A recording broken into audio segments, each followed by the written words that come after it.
iPhone 13 on us for every customer. Current, new, everyone. To show the love.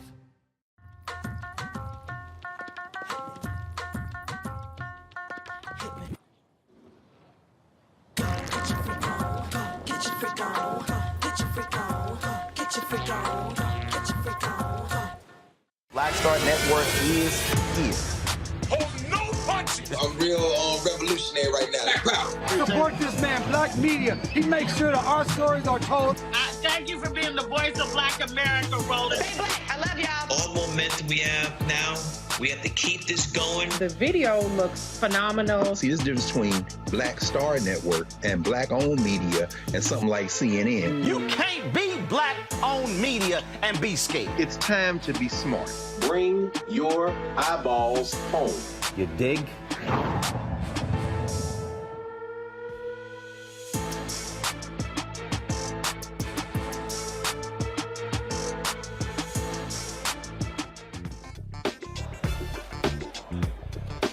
Today is Monday, June 13, 2022. Roland Martin Unfiltered, broadcasting live here from Atlanta from the UNCF 2022 Summit for Black Higher Education. So we'll be talking with Dr. Michael Lomax, who runs the organization. We'll be broadcasting for the next 3 days here, showing you what is happening in the world of HBCUs, how things have changed. We also talk about what's happening on the digital side of campuses going virtual in this post-COVID, well, still in the COVID world, but post-COVID world. We'll also talk about the January 6th committee today. We told y'all Donald Trump was a grifter, right? Now the committee said that they raised $250 million for a committee that didn't exist. We'll show you what happened at today's hearing. Also, there is a gun resolution, a compromise in the United States Senate. It is the first major gun legislation in nearly 30 years. We'll talk about whether it goes far enough. Now, a seventh Haitian at the Special Olympics in Florida has gone missing. Number 7. We'll give the details on that. Also, some heartbreaking news of one of the black and missing folks we told you about earlier this month. And Jennifer Hudson makes history as she wins the EGOT, the Emmy, the Grammy, the Oscar. Last night, she won the Tony Award. Folks, lots to cover right here on Roland Martin Unfiltered. It's time to bring the funk on the Black Star Network. Let's go. He's got it. Whatever the miss, he's on it. Whatever it is, he's got the scoop, the fact, the find. And when it breaks, he's right on time and it's rolling. Best believe he's knowing. Putting it down from sports to news to politics. With entertainment just for kicks, he's rolling. It's on go, roll, roll, y'all. It's Roland Martin, rolling with Roland now. He's funky, he's fresh, he's real, the best, you know he's Roland Martin now.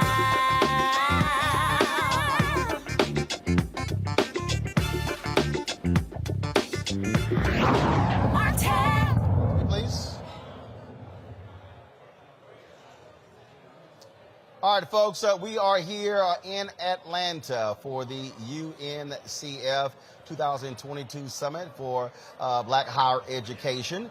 Number of folks from all across the country are here meeting over the next 3 days to talk about various issues. It is a packed house.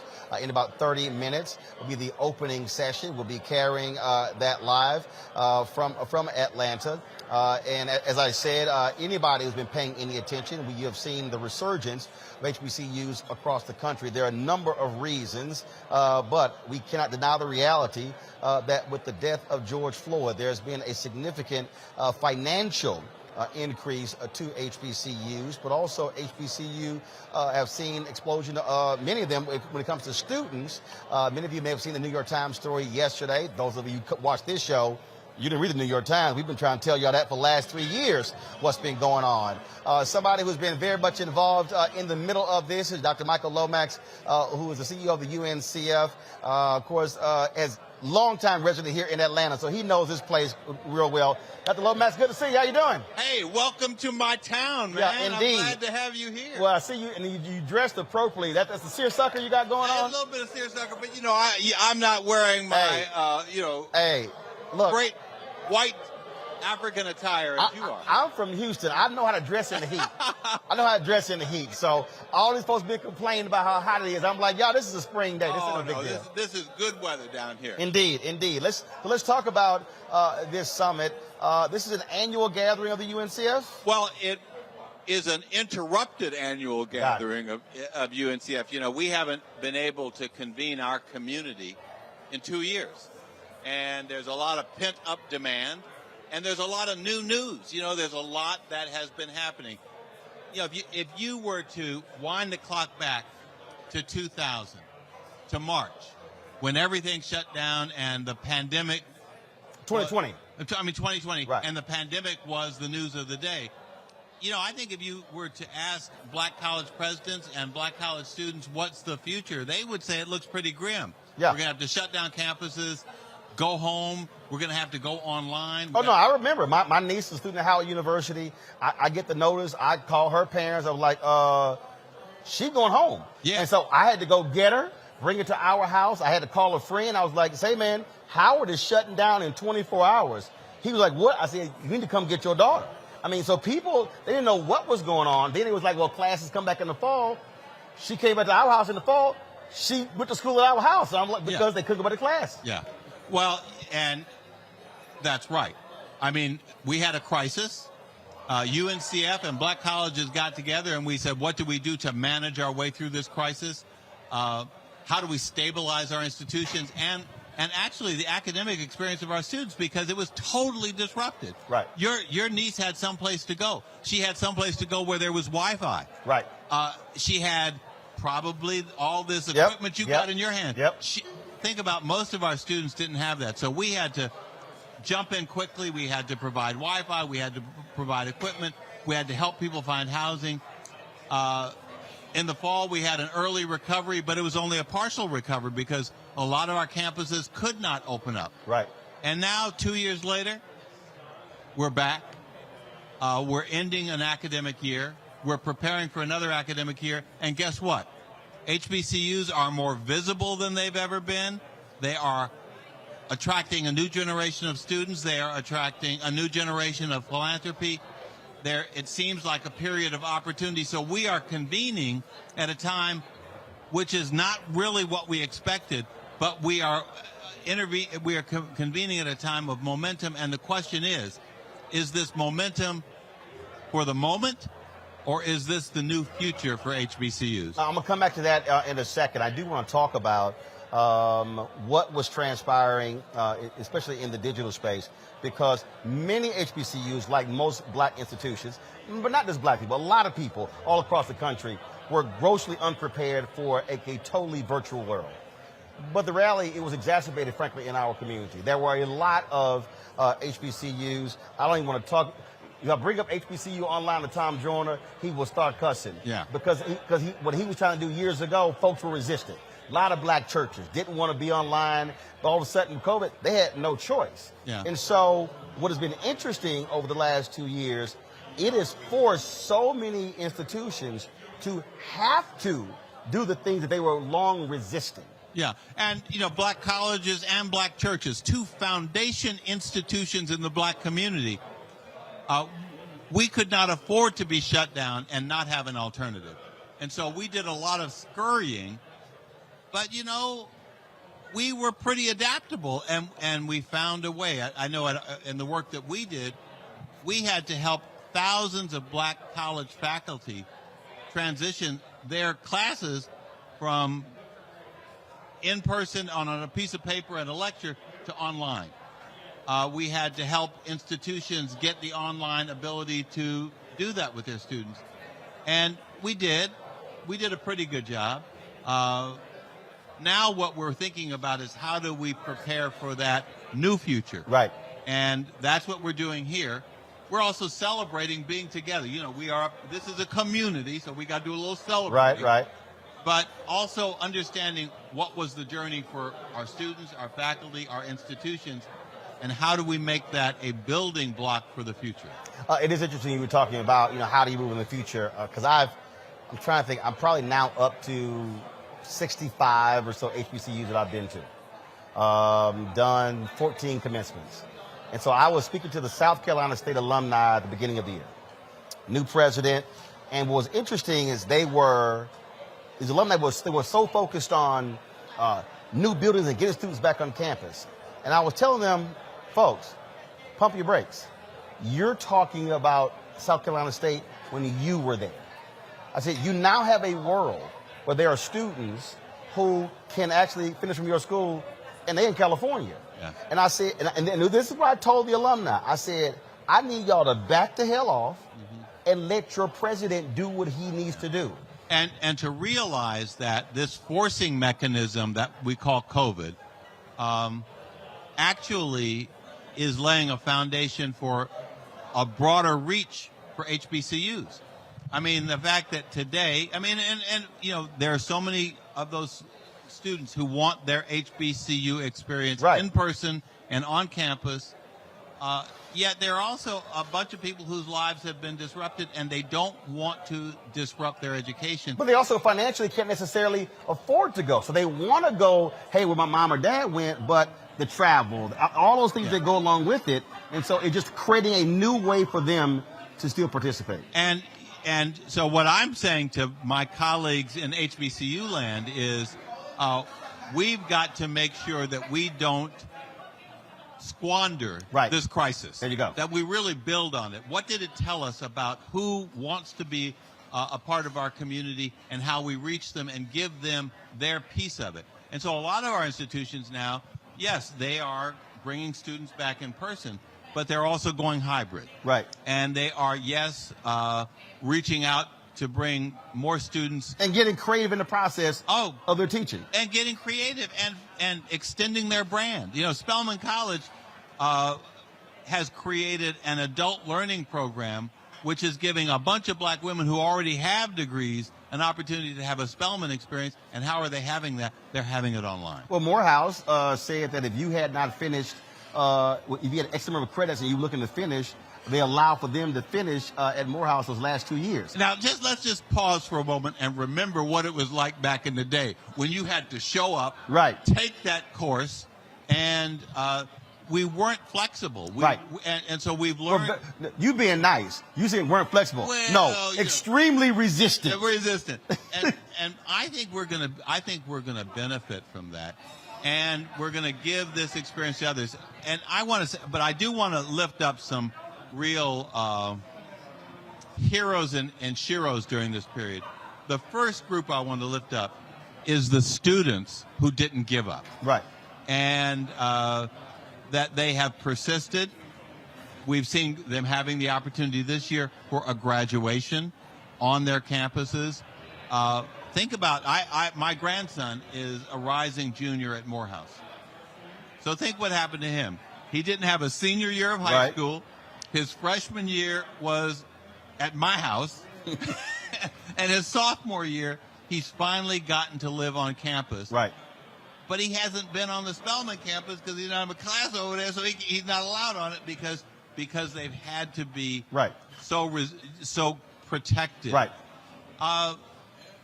Yet he is making satisfactory academic progress, and he's going to graduate in 4 years. I want to lift up those students because they've been incredible. I want to lift up the faculty who have stuck with our institutions and are now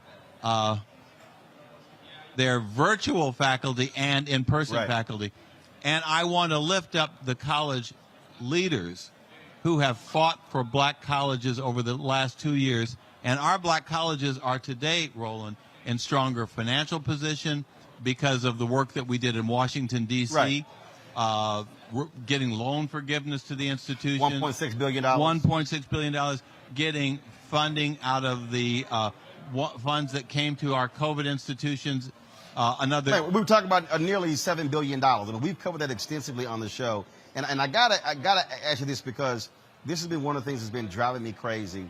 When I hear people who are very dismissive of that $7 or $8 billion, and I literally have gone through the numbers on the air, and I've had to show people that literally Alabama A&M, Alabama State, Florida A&M, North Carolina A&T, not going down the list, they got collectively 4 times as much money than the state was giving them. Yes. So all these people who were saying, nothing, we've got nothing for black people from Biden, from the Democrats in Congress, the fact of the matter is that $1.6 billion in loan forgiveness is huge. Oh, look, that funding has been the cushion that has saved historically black colleges. And folks, loan forgiveness means you ain't got to pay the money back. Yeah, that's right. That's what it means. And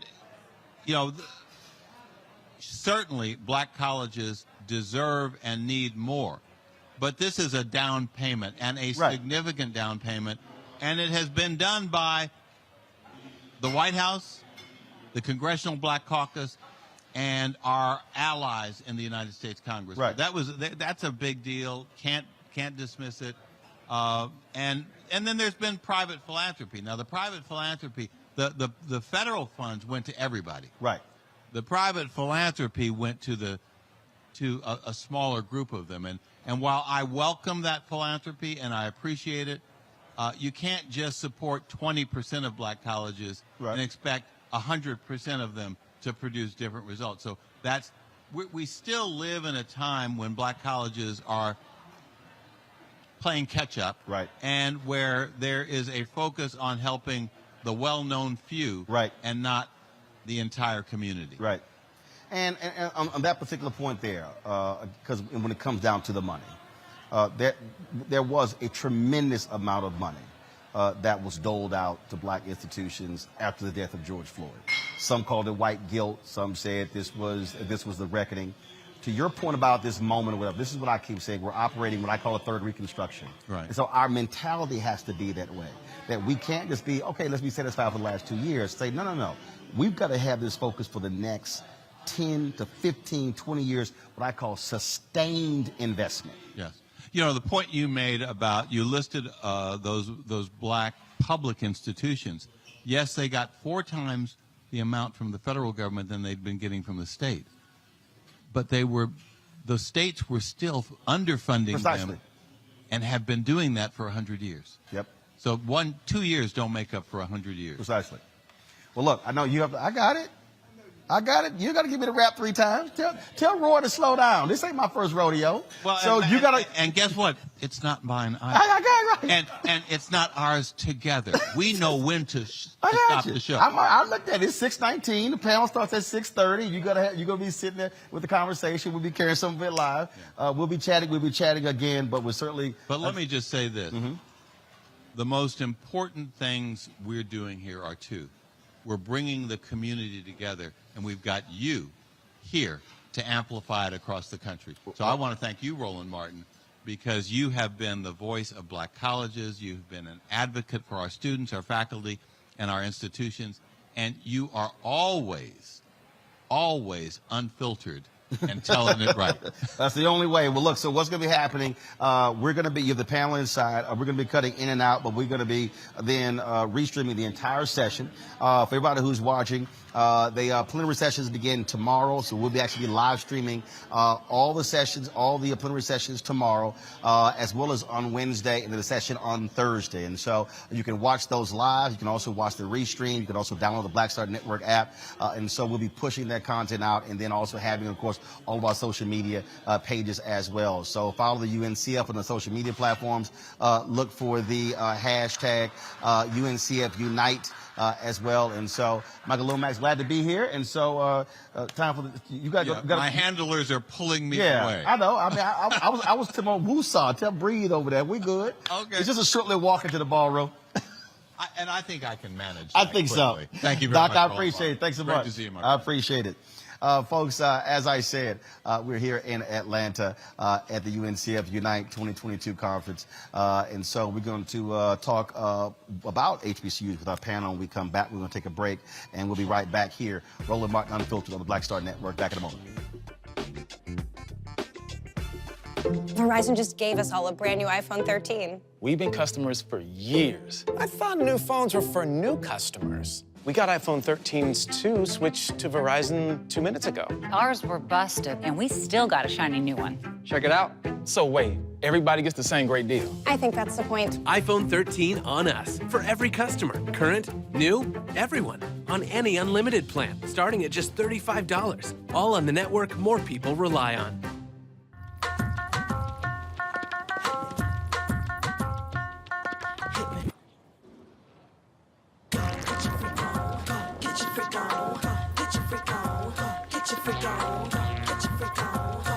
On the next A Balanced Life with Dr. Jackie, we're talking all things mental health and how helping others can help you. We all have moments where we have struggles, and on this week's show, our guests demonstrate how helping others can also help you. Why you should never stop giving and serving others on a next A Balanced Life here on Black Star Network.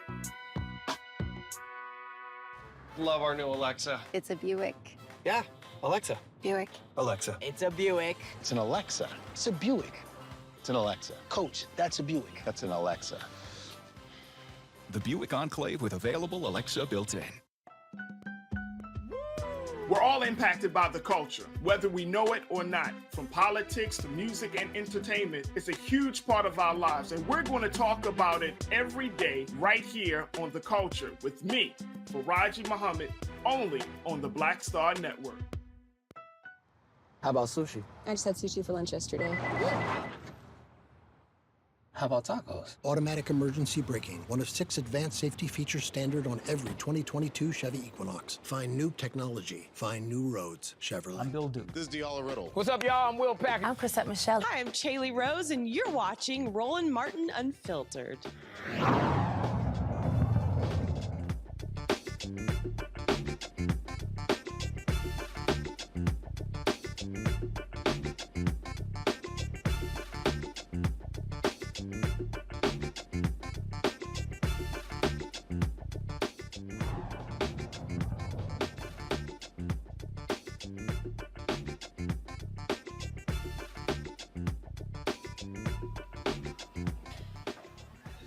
All right, folks, welcome back to Roland Martin Unfiltered, broadcasting from Atlanta from the UNCF Unite 2022 Summit for Black Higher Education. Glad to have all of you here. Let me introduce my panel for today's show. Dr. Julianne Malvo, she's the Dean of College of Ethics Studies, California State University, Los Angeles. Reverend Jeff Carr, founder of the Infinity Fellowship in Nashville, Tennessee. Dr. Jason Nichols, Senior Lecturer, African American Studies Department, University of Maryland, College Park.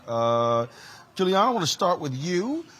You, of course, former president of Bennett College. You heard what we talked about there with Michael Lomax. This moment that we're operating in, that there is a real resurgence, renewed focus on HBCUs. You have students who, many top students who are choosing to attend HBCUs over predominantly white institutions.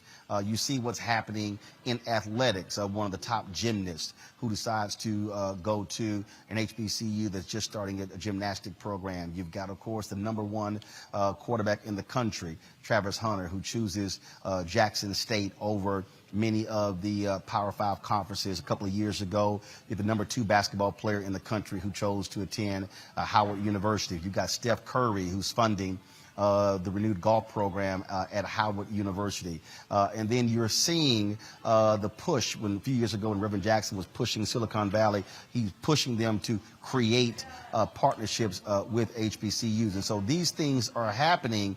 And so just from your vantage point as somebody who sat in that position of having to call folks like me to raise money to keep kids in school, just talk about this moment that we're in and how HBCUs should be taking advantage of it. You know, Roland, thank you for reminding me of those hard days. I'm sitting here now saying, shoot, I wish I could be a president now, as opposed to, you know, when I had to get my tin can out to get some of my students graduated. But it's a wonderful moment. So many of our young people, first of all, this generation of young people are far more self-aware and assertive about what they want.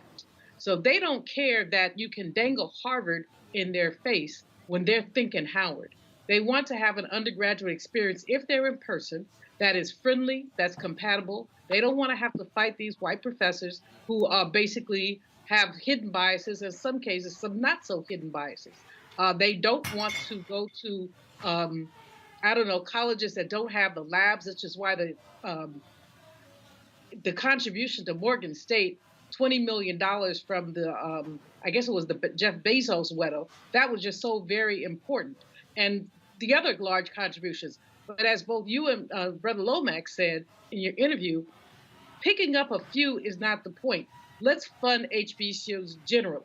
HBCUs have been traditionally, systematically underfunded. AT&T, when you compare them to North Carolina State as an example, you look at a glaring difference in what the state does. We could see the same, this lawsuit was settled in Maryland, but the same kind of thing when you compare a Coppin to another college, and you can go state by state and see what's been done. So the resurgence, which is very exciting, it's a step in the right direction, but it's not enough. Of course, we applaud President Biden, and we've talked about this extensively on this program about the myths about he hasn't done enough. Certainly, he hasn't done enough about a lot of things, but in terms of HBCUs, he's kept some of his promises, and we have to celebrate that. I'll dog you when you're doing wrong, but when you're doing right, we got to give him a little hand clap and say thank you. The persons that Lomax lifted up are the most important, the students. The students have brought their technology, their energy, and they're forcing us as higher education administrators to be far more flexible. Jeff, you're there in Nashville, of course. Fisk University, Meharry Medical School, they are located there.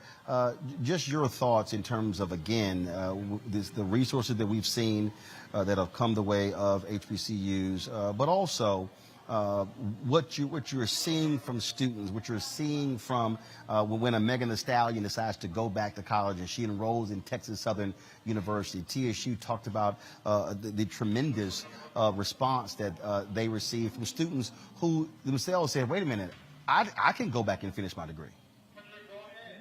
Yes, absolutely. And I shout out Megan Thee Stallion for that choice. Although here in Nashville, I got to remind you that Texas Southern University is considered the other TSU. Here we call ourselves Tennessee State University in Big Blue Country. Look, I'm from Houston now. So there's only going to be one TSU on this show. There sure is. From Dr. Glenda Glover, I love you, but the elders here, we like to go back to 1920. You know, we like to take it back half a century before Houston saw an HBCU. But we understand because we're all part of the same family and tradition.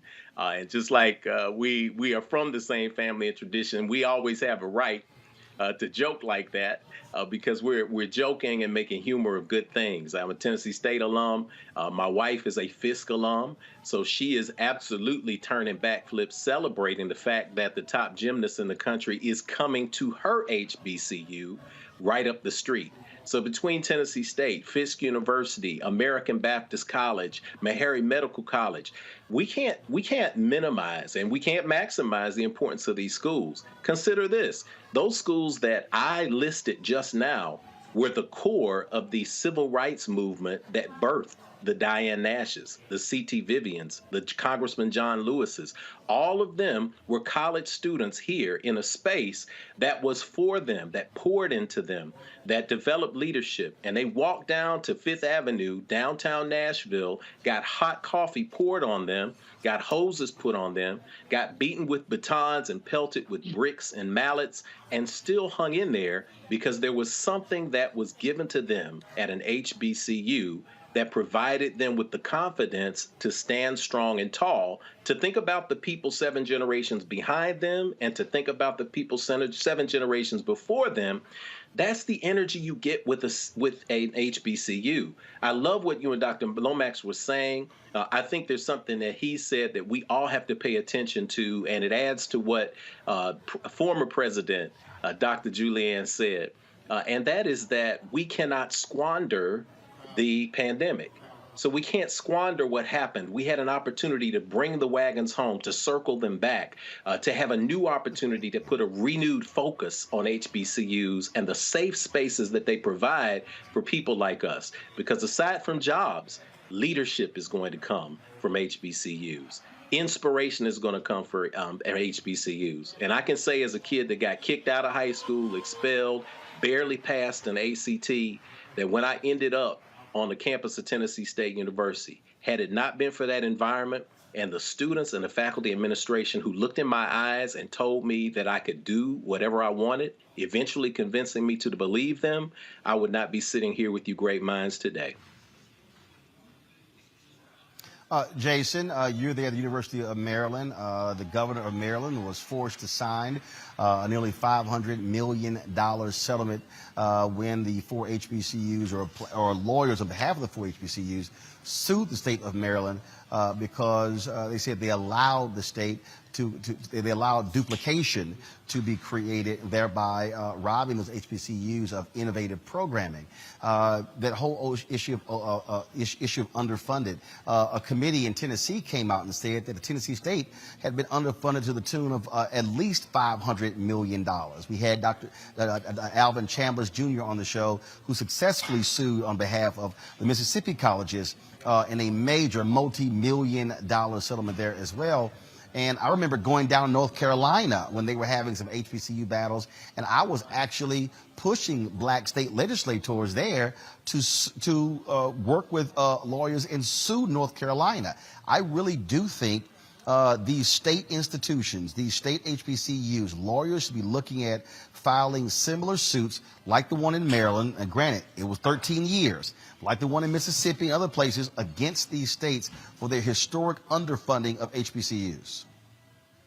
Yeah, I would agree. And you know, I'm going to tell just a really brief story, my story, and that is, and some people may be upset with me, but I initially wanted to go to Morehouse College. And when I visited, a lot of the students were telling me stories about how underfunded they were and how some of, you know, that it resulted in making it difficult to register for classes. And this is before we had online, you know, registration and things like that. And that kind of solidified my choice to stay here in the state of Maryland and to attend the University of Maryland.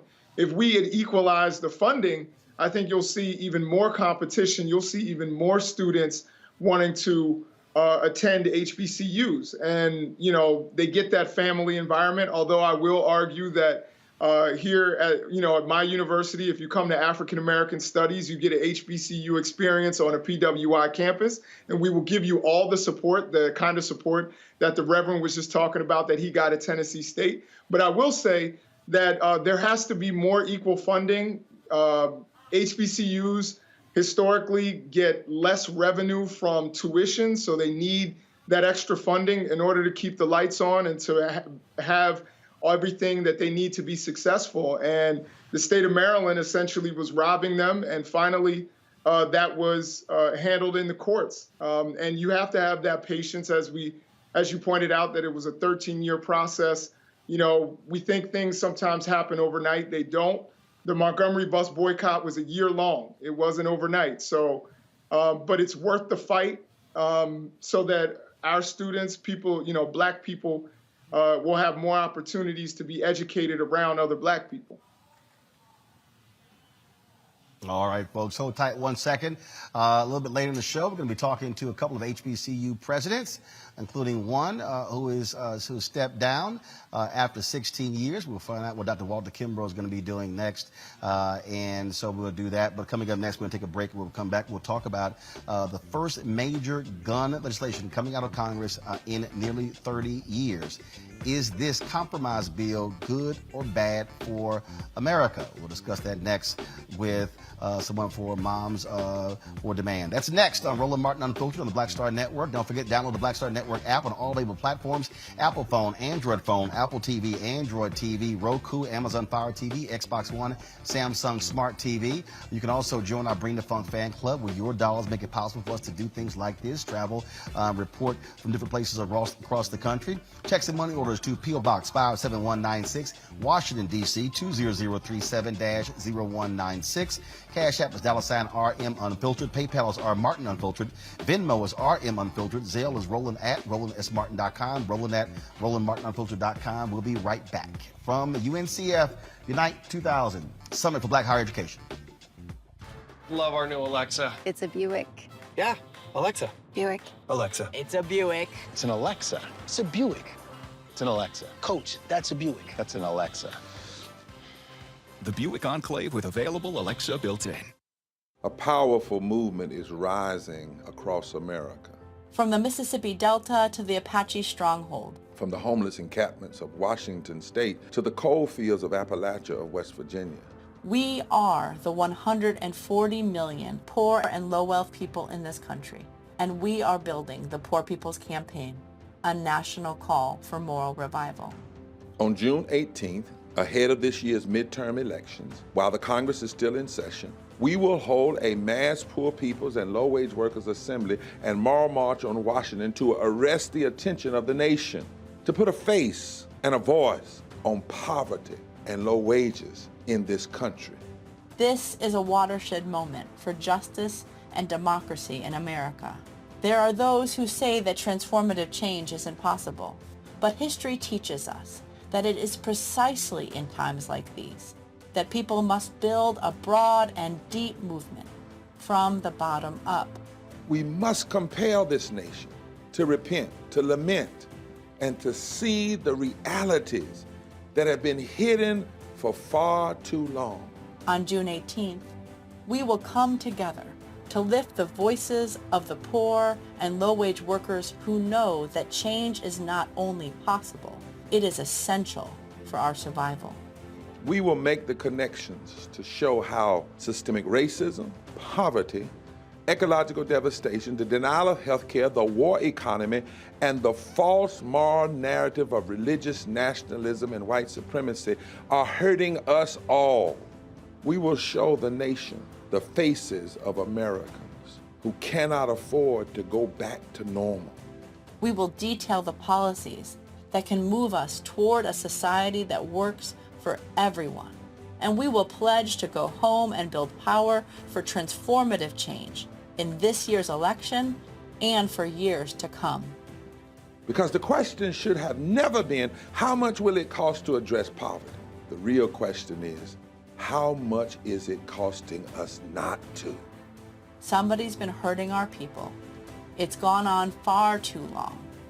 And we won't be silent or unseen anymore. Join us in D.C. on June 18th. Build with us for a third reconstruction in America. Visit poorpeoplescampaign.org.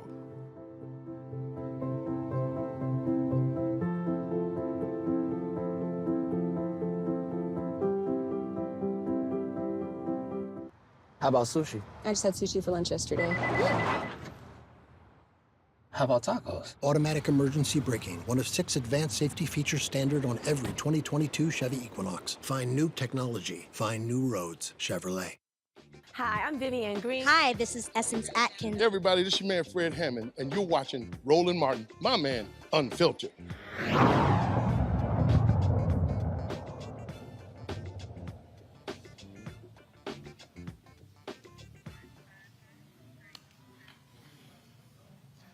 Hey folks, welcome back to Atlanta. This is a live look at the session in the main ballroom at the UNCF's Unite 2022 Summit for Black Higher Education. There's going to be a discussion in a little bit moment. They are doing libations right now for those who are no longer with us, and so we will be joining them when that session actually begins. And so let's talk about big news of the day, where a bipartisan group of U.S. senators, they say that they have come to a compromise for the first gun safety bill in nearly 30 years. The proposal includes more resources for mental health, school safety, and more restrictions for dangerous individuals to get weapons. At least 10 Republican senators are in support, that's assuming all 50 Democrats support this legislation. Of course, joining us now is Melody McFadden. She's a volunteer for Moms Demand Action, an organization fighting for public safety measures that can protect people from gun violence. Melody, glad to have you here on Roland Martin Unfiltered. So first and foremost, from your perspective, from the perspective of your organization, is this a good bill? I have seen a number of progressive commentators and other politicians say this is horrible, it is weak, it is bad, it's not good enough. The Democrats caved in. what is Moms Demand Action? What is their response to this bill? Our response is that this is a good first step after over 26 years of no action at all. So to take a step forward is a positive thing, and it will save lives if the Senate advances this bill and makes it law. So this is a good thing. One of the things that I've heard, that this closes the dating loophole. Can you explain that? Yes, sir. And again, thank you for having me tonight. I'm so grateful to be with you. Our domestic violence survivors throughout the nation have been deeply affected by what we call the boyfriend loophole.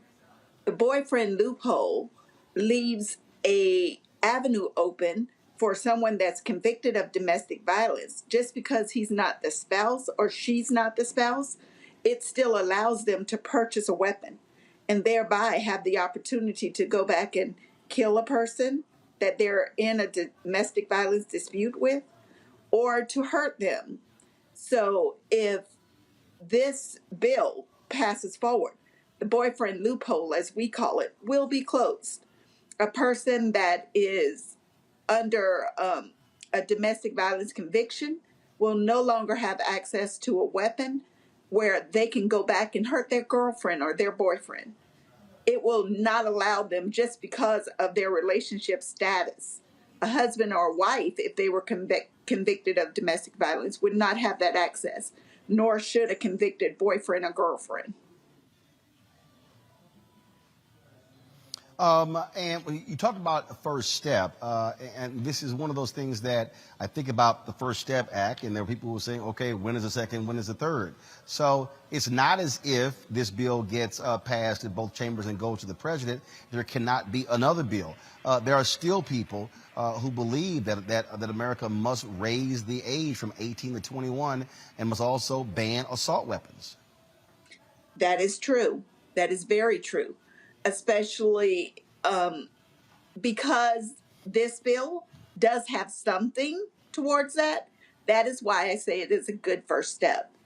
It is going to expand background checks for those under 21 years old. It gives us a chance to speak with local law enforcement. It gives a chance for a state background check before a person can just presently, they can buy a weapon and walk right out with it. This will give us some time to do a proper background check some mental health issues, check some other issues, so that a weapon shouldn't end up in the hands of someone that is going to hurt others or themselves. All right, Melody, with Moms Demand Action. First of all, we certainly appreciate you joining us. Look, y'all have been on the forefront of fighting this for quite some time. Battling we will continue. And others. Absolutely, absolutely. Well, we certainly appreciate the work that y'all have been doing. Thanks a lot. I want to say thank you again, because this honors my loved ones from gun violence. My mother was taken, and my niece, Sandy Patrice. So thank you so much for having me. We appreciate it. Thank you so very much. I want to bring in my panel right now, Jeff, Jason, and Julian. And Jeff, I'll start with you. You heard Melody say there that it is a good first step. Again, I've seen others deride this bill, blast it as being awful, as being weak. Democrats caved. But the reality is, and again, in talking with Moms Demand Action and other groups, they said, look, there are good things in the bill. And if they were able to get something versus nothing, that was most important. I think that's exactly what we're talking about here. We're talking about everything in context. There's an old African saying, and depending on which country you're in, it's either how do you eat the elephant or how do you eat the rat? But the answer is one bite at a time. When we have rage, which has now become international rage around this issue of gun violence, if we do not find a way to provide steps forward to be successful, that rage leads to utter hopelessness, which manufactures more rage. So this bill is a step in the right direction. I think it's important to note that it's not going to be a be-all, end-all bill. No bill ever has. We have seen success in this country incrementally. That's not to say we're not going to reach the goal, which, in my opinion, from where I sit, is a full-out ban on assault weapons, period. But until we get to that space, we have to incrementally get what we can get. This bill has a number of notable sponsors. We see Lindsey Graham. His name is on this bill. We see Mitt Romney, whose name is on this bill. We also see Kristen Sinema, whose name is on this bill, and our good old friend Joe Manchin. So there's always that uneasiness when we see those names pop up, and we wonder whether it's going to have some teeth. But ask a person trying to take a steak down, it's better to have two teeth working on it than no teeth at all. So as we move toward getting the larger goal of this assault weapons ban, which is needed, this is a very important first step, and I hope we get to see this go through both houses with the correct number of senators needed to prevent the filibuster, and hopefully see this begin a journey toward removing the threat of gun violence in America. Jason, I've seen liberal commentators and others just call this awful and a waste of time. Your thoughts? I would disagree with them. And I understand that there are certainly other things that people wanted. I'm somebody who's pro-gun and pro-gun reform.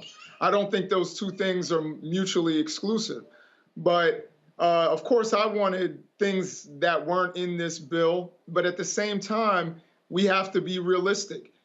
You have, as the Reverend mentioned, you have Kristen Sinema and you have Joe Manchin, who are not going to end the filibuster. You need 10 Republicans. You're not going to get John Cornyn to vote for an assault weapons ban. You're not going to get Lindsey Graham to vote for an assault weapons ban. But you can get expanded background checks that will save people's lives. You can get red flag laws. You can end the boyfriend loophole. These are really important things that are going to save lives. Is it going to be perfect? Is it everything that people like me and you and others want? No, but this is politics in our democracy. This is how it works. You have to compromise at certain points. And as you make your point stronger and stronger, perhaps we'll be able to do something. But as your last guest pointed out, it's been 26 years, nearly 3 decades with no action, zero, none. You know, since that assault weapons ban expired, there has been pretty much nothing done on this issue, even on things that were very popular. So the fact that you can get 10 Republicans to sign on to this and actually get some action and get a bill to Joe Biden's desk, possibly, I think that that's something to be excited about. And many of the people who have put so much sweat equity into gun reform, like the David Hoggs of the world and the Parkland kids, they are excited about it. So I think it's not perfect, but it is something, and it's something that's a lot more than that's happened in 3 decades. Julian, Yank Uger, of course, with the Young Turks, was not happy at all. This is how he responded to a tweet by Senator Chris Murphy. He said, "Sure, pass it. Y'all should be able to pull it up, folks. Can you pull it up? Sure, pass it, but it's nearly useless, other than as political cover for Republicans and Democrats who don't want to appear to be doing nothing. This doesn't even seem to have a single one of the really benign suggestions McConaughey said the other day in the White House." You know, Roland, there's a saying, don't let the perfect get in the way of the good. The fact is, I agree with both of my colleagues here. This is a step forward. It may be a mini step, but certainly nothing has been done. The National Rifle Association has had such a strong hold on the Republican Party, and you've had the likes of Manchin and Sinema, and they're not the only ones, who basically tilt their dinos, Democrats in name only. So we haven't seen the progress we'd like to see. The Young Turks, I love them, but they are solid gold progressives, and you don't get everything you want in politics. I mean, they need to go back to civics, high school civics or political science 101. Basically, you don't want to see legislation made. People say you don't want to see either sausage or legislation made because it's messy. So we don't know what was left on the table. But what we know is that folks were able to get 10 Republicans to sit down. And until they change the filibuster, which is not likely to happen anytime soon, this may be as good as it gets. Would I rather have this than nothing? Oh, absolutely. And so Mr. Young Turk bloviating is what he's doing, is bloviating, because I don't think he's ever sat with legislators and watched them horse trade. Now, it is weak.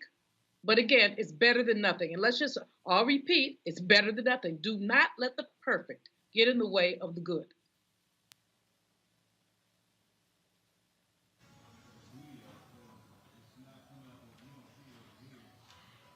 You don't see what? Alex, we're still up? Okay, all right then. So we momentarily lost the feed here, folks, and so glad we are back up. So y'all let me know what the heck happened there.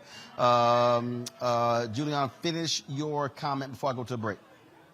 Sure, all I was saying is don't let the perfect get in the way of the good. I agree with my colleagues, but I think we've got to move further, and we have to disempower the National Rifle Association that has a stranglehold on thinking, on simple thinking. These people do not think. With all these people died dead in a supermarket, in an elementary school, they still want to have business as usual? They need to be voted out yesterday. All right. Folks, hold tight 1 second. When we come back here from Atlanta at the UNCF's Unite 2022 Summit for Higher Education, Black Higher Education, we'll talk with the outgoing president of Dillard University, Dr. Walter Kimbrough, a good alpha man. And we'll also, of course, talk more about what's happening here at this summit. In addition, in the next hour, we'll talk about January 6th committee today. Eugene Goodman testified for the first time about what happened. He, of course, was the black cop who saved a lot of members' lives by redirecting those white domestic terrorists on January 6, 2021. We'll discuss all of that on Roland Martin Unfiltered right here on the Black Star Network. Back in a moment. iPhone 13 on us for every customer. Current, new, everyone. To show the love. How about sushi? I just had sushi for lunch yesterday. How about tacos? Automatic emergency braking, one of 6 advanced safety features standard on every 2022 Chevy Equinox. Find new technology. Find new roads. Chevrolet. On the next Black Table, with me, Greg Carr. An amazing conversation with one of the most important thinkers of the last century. If you've ever taken an African American Studies course, he is one of the pioneers that made it possible. We didn't come to UMass grateful to be there. We brought in people that were better than the white people that were there. Professor John H. Bracey Jr., historian, activist, prolific author, and amazing teacher. He joins us on the next Black Table, only on the Black Star Network. Love our new Alexa. It's a Buick. Yeah, Alexa. Buick. Alexa. It's a Buick. It's an Alexa. It's a Buick. It's an Alexa. Coach, that's a Buick. That's an Alexa. The Buick Enclave with available Alexa built in. On the next Get Wealthy with me, Deborah Owens, America's Wealth Coach, you'll hear from Elizabeth Davis. She left a flourishing career in the construction industry to build her own business using her same skill sets. And oh, by the way, now a multi-million-dollar business. Every day I was looking at my numbers rather than looking at them weekly or monthly. When you're first starting your business, my recommendation is look at your numbers every day, because are they balancing out each day? If they're not balancing out for 3 days in a row, that means your week is going to be off. That's right here on Get Wealthy, only on Black Star Network.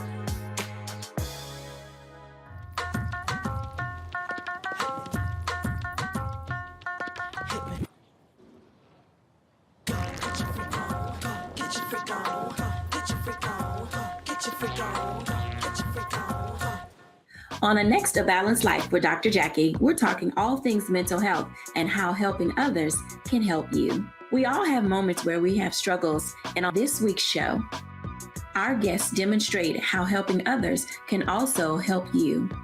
Why you should never stop giving and serving others on the next A Balanced Life here on Black Star Network.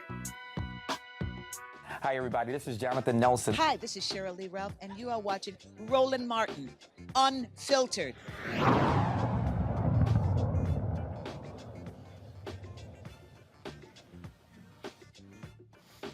All right, folks, welcome back to Atlanta. We are here at the United Negro College Fund 2022 Summit for Black Higher Education. We'll be here for the next 3 days, live streaming various events. There's a session happening right now. Let's do this. Let's go live to this session. Let's see what they're talking about.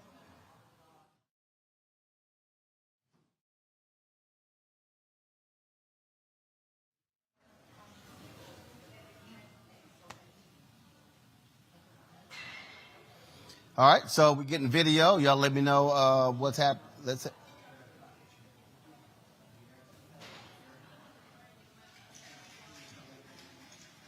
All right, we're not. PGIM, which is the asset management arm of Prudential, is the 10th largest asset management in the world, with over $1.6 trillion in assets under management, launched a new program called HBCU Strategic Initiatives, led by my colleague Timothy Woods, who is here as well.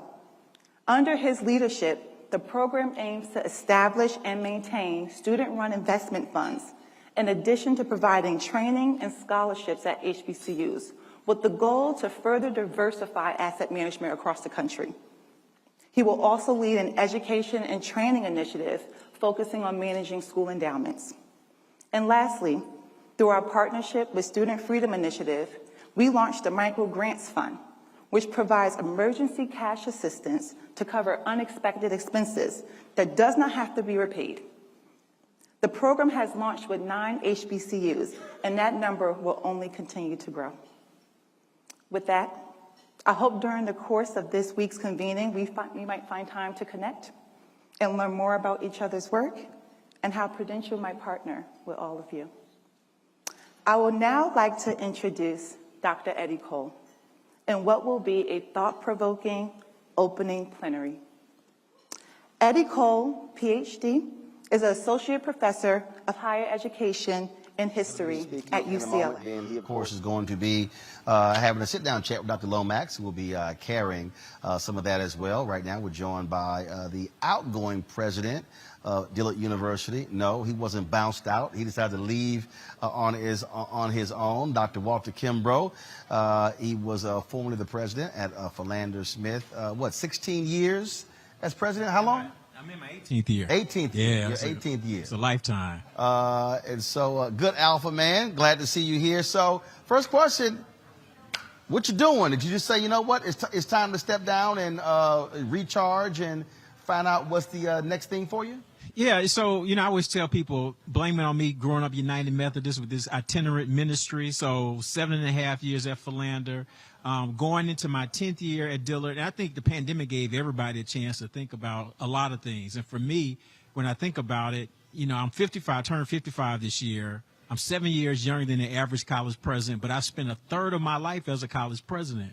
So it's time to sort of think about what should I do next. So I had a conversation last summer with Janetta Cole, and she did the same thing at Spelman. Entering her 10th year, she said, I'm leaving. And, of course, she's a record-setting president at Spelman. And I called her and I said, why'd you make that decision? She said, Brother President, it's good for the institution, and it's good for you, too. And it's the way that she said it that convicted me. I was like, yeah, do something else. You still got time to be creative. You can still stay in the HBCU space, but, like you, I'm a graduate of the University of Georgia. So there's opportunities in the predominantly white space as well. So I'm open to new opportunities. So I juxtapose what you just said to Dr. Harvey, who just retired at Hampton. And he was there, 40? So, yeah, like 44 years. 40 plus years. I mean, that is a very long time. First of all, it's rare to have somebody be the president of an HBCU or any institution for that long. But also, I think it's a part of it. I also look at this as when you've left a place in the right position, then frankly, you make it easier for the next person to take it to the next level. Right. No, exactly. You know, I think that institutions like HBCUs and a lot of institutions are living organisms. And so Dillard today is not the same Dillard that it was 10 years ago. We were still rebuilding from Hurricane Katrina. We didn't have all of our buildings open. So it's a very different place. And so as the institution grows, there's somebody who has different skills and strengths that will help at this point in time. And I want a different experience too. So how do I grow as a person and look for those as well? And I don't think people think about that. They're just like, I'm going to ride this until the wheels fall off. I'm like, that's okay. But, you know, everybody knows people who retire on the job as well. And I'm not going to be that person. So I want to make sure I get different experiences. And because Dillard is in a really good place, let someone come in with new creativity, new energy, and take us to another level. That's a win for everybody. I look at one of your counterparts, Dr. Ruth Simmons, who stepped down at Prairie View A&M University. Although I'm still trying to figure out what's going on there. When I read the statement, I was kind of like, I was trying sort of reading between the lines. I didn't get the sense that she was ready to leave, but I'm gonna try to have a conversation with her eventually. Right. But walk folks through, and definitely, you know, Julian is on our panel today. First of all, you last in 10 years. It's a whole. I mean, if there's one untenable position, it has been a lot of HBCUs. I mean, shuffling presidents in and out, a lot of instability, changing of leadership. I mean, that is a detriment to any institution when you have that much turmoil. I've heard from HBCU presidents who said that the stress, the constant fundraising, battle with alumni and boards of trustees, some folks are like, you know what, I'm just not dealing with all of this. Yeah, no, it's so, you know, I've started to study to look at those 10 years, and for all college presidents, the 10 years have dropped. So I think the average now might be 6 years for all college presidents. For HBCUs, it was hovering around 4. So really, I mean, people get one contract, their first contract, 3, 4, 5 years, and they're done if they make it through that. So this is one of the, you know, it's just hard. I heard Cornel West say once, you know, that when you lead people who sometimes hate themselves, there's a cost that's wrought from you. I believe that. You just see it. It's just people who are dealing with their stuff. And sometimes as a president, I've learned to not take things personally, because sometimes people are lashing out, and it might be at me, and it has nothing to do with me. It's stuff going on. And when you start digging in those layers, you're dealing with hurt people. And so you got people who got issues at home. They got financial challenges, just being black in America, all those things. And you lead that group. It's a hard job. I've said this, and I tick some folks off. And first of all, I've ticked some people off for a very long time. I don't really care, because actually, before I ask that, before I talk about that, here's one of the things that does bother me. And I want to, and because you said it, so you went to Georgia, and I do believe this is a problem in the HBCU world, where there is this attitude or distrust of folk who are black who didn't go to HBCUs. And in some ways, there's a level of HBCU shaming, where you have, first of all, you got some black folks who look down on folks with HBCUs, but then you got some HBCU people who question one's blackness. I even when I had the Fort Worth Star Telegram, Valerie Hill, and I busted Valerie out in person on this here. When we first met, we were around the photographer's pen, and someone introduced me to her, and she says, "Oh, this is the brother who knew who he was with the Texas A&M." I was like, "I don't know who the hell you think you talking to." And I said, "Baby, I grew up in a black neighborhood with a black family, went to a black church, black elementary school, black middle school, black high school." I said, "I think by the time I got to college, I knew I was black." I said, "So you might want to back up." And I've had to deal with people on that. And what I've said is, how are you gonna fight folk who believe in helping black folks, but you're holding against them because they didn't go to an HBCU institution?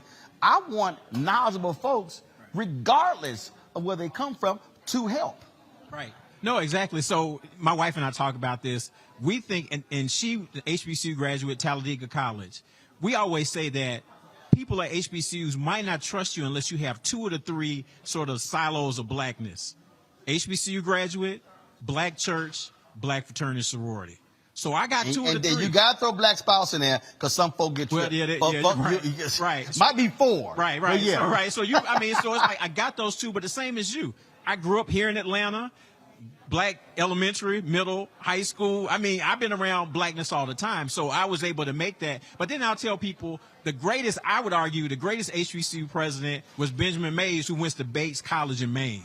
So he didn't go to an HBCU, and he created this idea of a Morehouse man. So, and he's always been my role model. My high school, Benjamin Mays High School, was named after him because he was superintendent of schools here in Atlanta.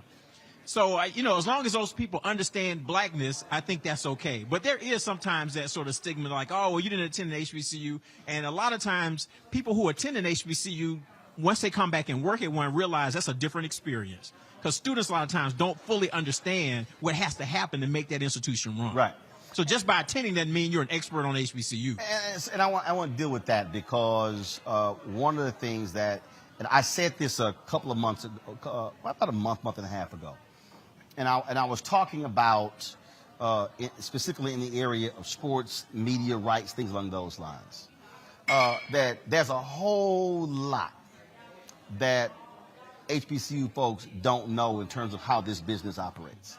I've said that there have been some bad deals people have signed that I personally believe that folks have not, that they've been undervalued, if you will, negotiating. I believe that many of us, we talk about the pain of black folks, many of us suffer from white validation. We believe that if CNN doesn't show up or if ESPN doesn't show up, therefore it's not legitimate. When in reality, my whole deal is if you can own the product, then you actually can make more money than you might signing a rights deal with ESPN.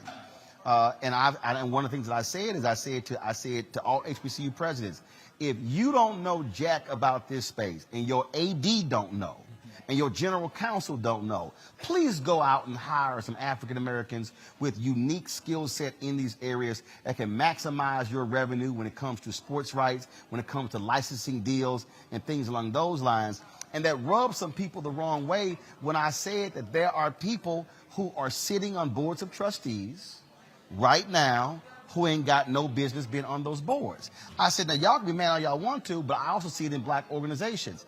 I fundamentally believe that there has to be a massive shakeup in what I call black leadership because we got a lot of nice people, but they simply don't have the expertise for the areas and the size of the budgets they're governing. Right. Your thoughts? Right. No, exactly. So, I mean, it's interesting you said that. You were sharing some information with me about that. Our athletic conference, Gulf Coast Athletic Conference, we're small NAIA schools, but at our president's meeting last week, we were having these conversations to say, what's the best package for us, working with some African-American companies to say, how do we, share our content? Can we do it through TV? Can we do it streaming? How do we get that revenue? So we're having that conversation even as a small, and realizing we don't have the expertise. So let's go out there and reach it. Every company that we've been talking to and getting these RFPs for are black-owned companies to help us do exactly what you said. So there are some of us who are listening because I think you're right. And I think you made the point. You're saying people are excited. You're on ESPN3, but you're still watching that online. So it's not like you're on regular ESPN. Nope. You ain't getting nothing from it. Right. So you're just saying so if you on ESPN. If you getting zero, right. all you getting is just say, yeah, that we're on ESPN. Right. And I'm sorry.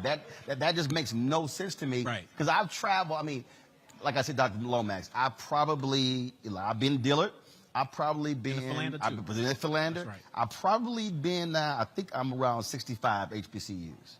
And every time I go to one, and it's just natural for me, I access media, I access equipment, I access facilities. I've said to every single one of the HBCUs, look, I have experts on my show all the time. Every HBCU should have basically a Skype room with their monitor, with their camera, where their professors can come in, do interviews, things along those lines. I say it because that's what University of Virginia does, and A&M and other universities. And every time when I throw this thing out, people are like, man, well, we ain't got the money. I said, y'all, we do stuff with this show. And we did a broadcast, and the cast from NBC were like, damn, we were watching that march y'all covered. How in the hell y'all look that good? Y'all had 3 people. But when you know what you're doing, right. then you can make that thing pop. And so that's where, I'm always there. My whole deal is, don't lead with we can't, or we ain't got this, or well, no. Say what's possible, right? What's doable, what can we do within parameters of this budget? Right. No, I agree. And I think part of it is just making sure that we're getting our people to be out there, to be accessible. We got to understand that things operate in what I call, or journalists call, internet time. So, for example, if you send me a text and say, hey, I'm doing X, Y, and Z on the show, you're not going to wait for me for hours to respond to you, because you got to keep moving. So I'm going to text you and say, yeah, I'm good, or no, I can't do it. And sometimes we don't have that mindset. We want to run through and let me send this to this person. That we don't have time for all that. So we miss opportunities. Doc, I can't tell you how many people I've told that to, and I said, I can't do it today. How about Thursday? This going to be a whole new story on Thursday. Right, it's a new cycle. Right. So we got to still keep learning that. So I think you got to keep giving that message out. And people, because they'll ask us, Dillard, I've shown them, media ad values. We have companies that will show how much of a media value you're getting for these appearances. When I first got Dillard, it was $15 million. Last year it was $85 million. And there's more than most of the people in the city of New Orleans. And if you do per student, it's even more than Tulane. So it's like, well, how are y'all doing that? Because we take advantage of the opportunity. There you go. And black media counts too, and people don't understand that, but they counting all of that. They count all of Sustained. that. So if I got Dr. Robert Collins on your show, yes. they count that. That's my media value. There you go. There you go. What would you say has been, I ask book authors this all the time. What has been your biggest wow moment? That something that shocked you, that you were just blown away by in these 18 years as an HBCU president? Man, that's, I would say probably over the last few years was right before the 2016 election, when we were hosting a Senate debate and David Duke qualified. First of all, I was shocked that he qualified. Now, I think they still rigged the numbers because he had never polled above 3%. And the week before our debate, he gets to 3%, and then he drops right back down. So I think it was good TV. So I was like, but, the outrage that people had, and I kept telling people, we missed the sign that things were about to change in this country. So when you saw Trump get elected, people were shocked. I was like, I wasn't shocked because I saw Duke pop up, and I don't think it was a signal. Yep. It was a signal. So that was just how people responded, and people, got in their feelings and wanted us to shut things down. And we didn't want to be activists and say, well, how do we prevent those things from happening? We just want to holler and scream and say, well, don't let him speak on campus. Well, that's not doing nothing. You got to get out there and do some other things. You got to vote. You got to do these things. And we didn't want to do that. We just want to complain. So that was a shock for me to watch. But once I look back on it, I was like, oh, that was a sign that everybody missed, that this Trump thing is about to happen. You took a lot of heat when Candace Owens came to Dillard. Yeah, a little bit. Not too bad. People were upset, and I was like, no, let me tell you, that room was packed because students wanted to hear, because it's like, who is this black girl riding for Trump like this? And it's like, y'all need to learn how to make arguments with some of these folks. I think that was a value for me. It's like, how do you study and listen to some of the nonsense she's saying? And it sounds good. She can make it sound good, but she don't have her facts right. But y'all got to learn how to be able to deal with the facts. I think that the issue now, listening to Bill Barr today, Trump has created this environment where people are not interested in facts. No. I got people telling me stuff about HBCUs, and I'm like, I've been a president for 18 years. Right. They can't even spell HBCU, and they telling me my facts are wrong and Trump is right. Well, we've experienced that over the last 3 or 4 years, where every time something would happen, and all of these, they would have these black folks, they would jump out and they would start hollering and talking. I'm like, whoa, y'all know what the hell y'all talking about? Nope. And then you would come on Twitter and lay this whole thing out, and people they would try to throw something else out. It was kind of like, y'all, like, you have no idea. I remember there was somebody who was trying to tell you like, yeah, I've only actually been a president. Right. I'm looking at actual budgets. You talking about what you heard this man say. It's like, I'm looking at my budget. I'm looking at the federal budget. I'm looking at his budget. I'm looking at all of it. I'm looking at real numbers. And you didn't come back and just say, well, you just don't like Trump. It ain't about me liking him. Let's deal with the facts. Right. You know what I'm saying? So, yeah, we got to do better. Most, I got to say the wow moment, but that most enjoyable moment or thing that you've experienced?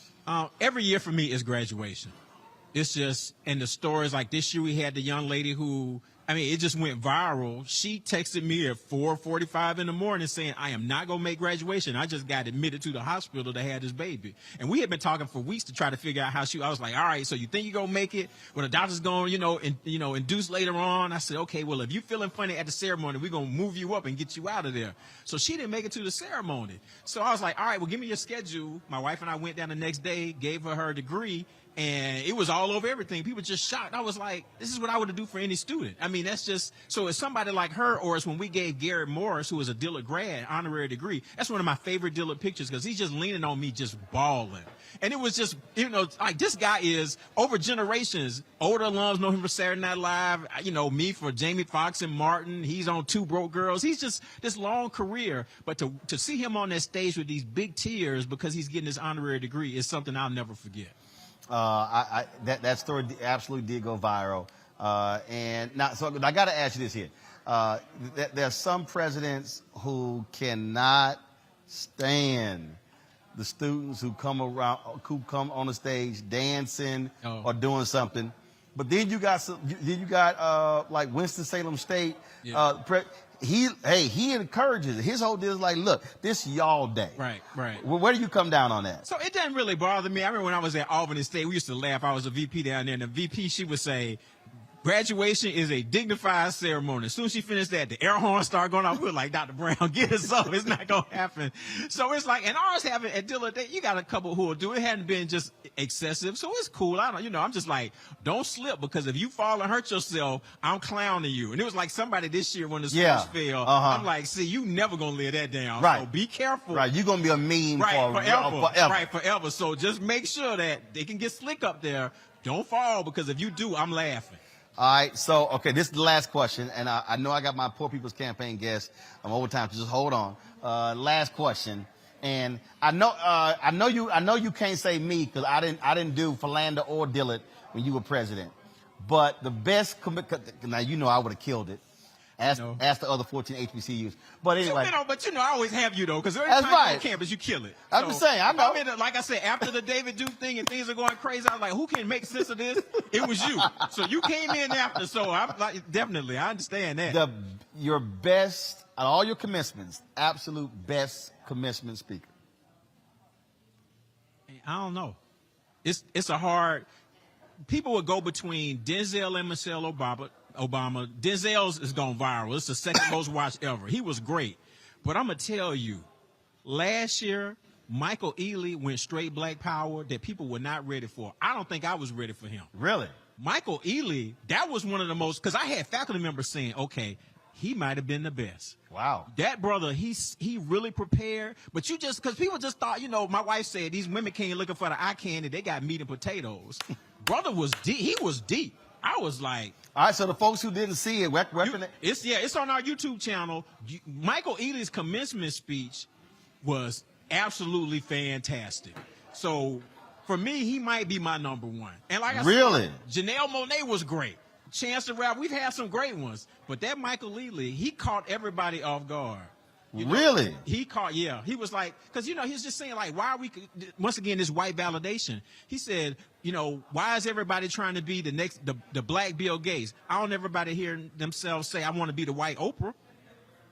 We were like, okay. He went there. It was great.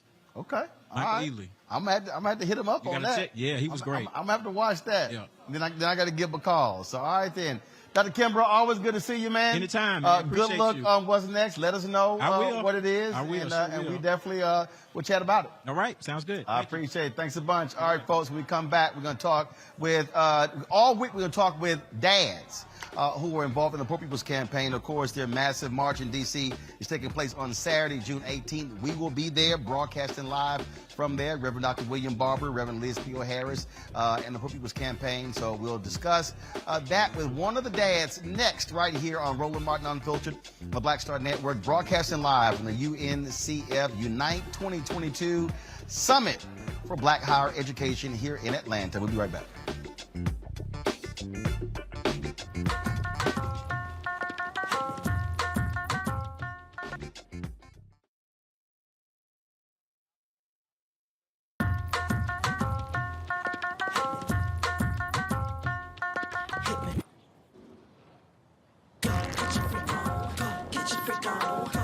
A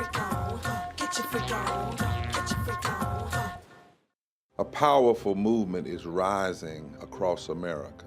From the Mississippi Delta to the Apache Stronghold. From the homeless encampments of Washington State to the coal fields of Appalachia of West Virginia.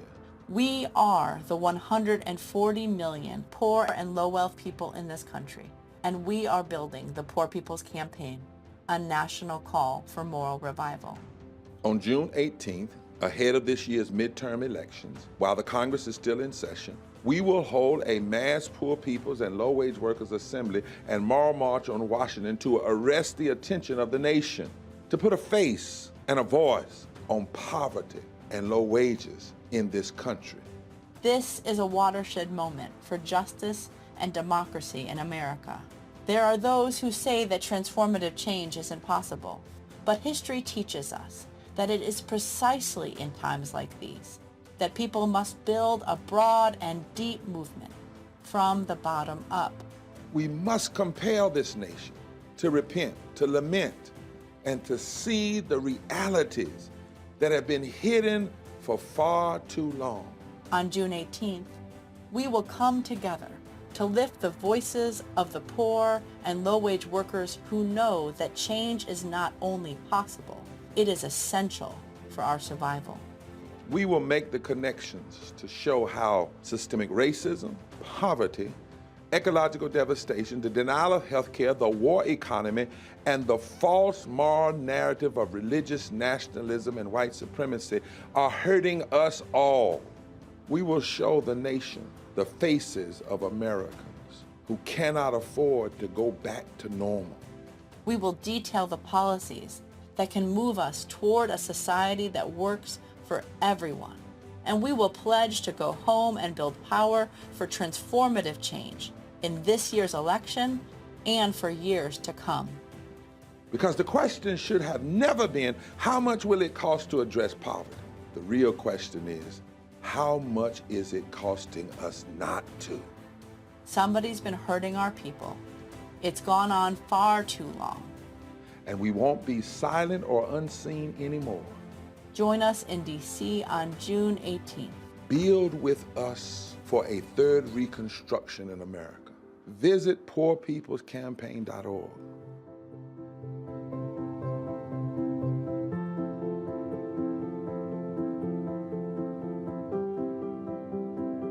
Love our new Alexa. It's a Buick. Yeah, Alexa. Buick. Alexa. It's a Buick. It's an Alexa. It's a Buick.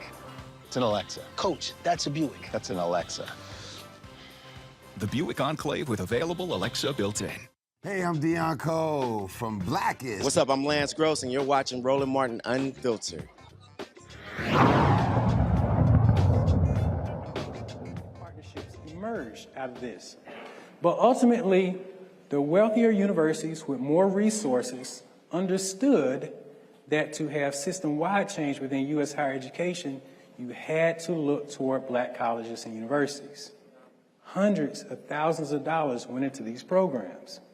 This is so critical to how we even make sense and even think about affirmative action today, because these partnerships were so critical. All right? Now, with that said, somewhere along the way, those wealthier institutions turned their attention away from the black colleges and universities and turned their attention inward to just themselves. This photograph here shows Rudolph Jones, president of Fayetteville State, at the MIT conference.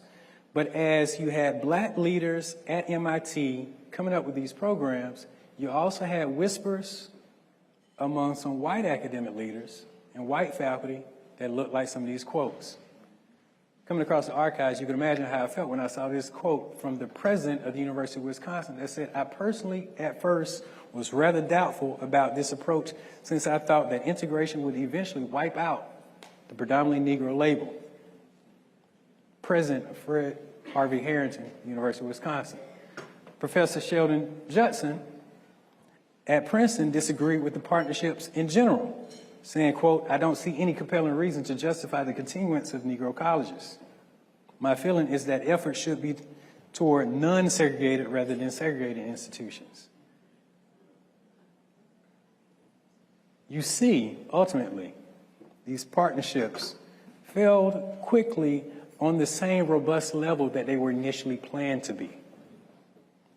Because by the late 1960s, officials at Tuskegee were sending letters to University of Michigan officials asking questions about what had failed and what was going wrong and why the University of Michigan had not come through on some of its promises with regards to these programs.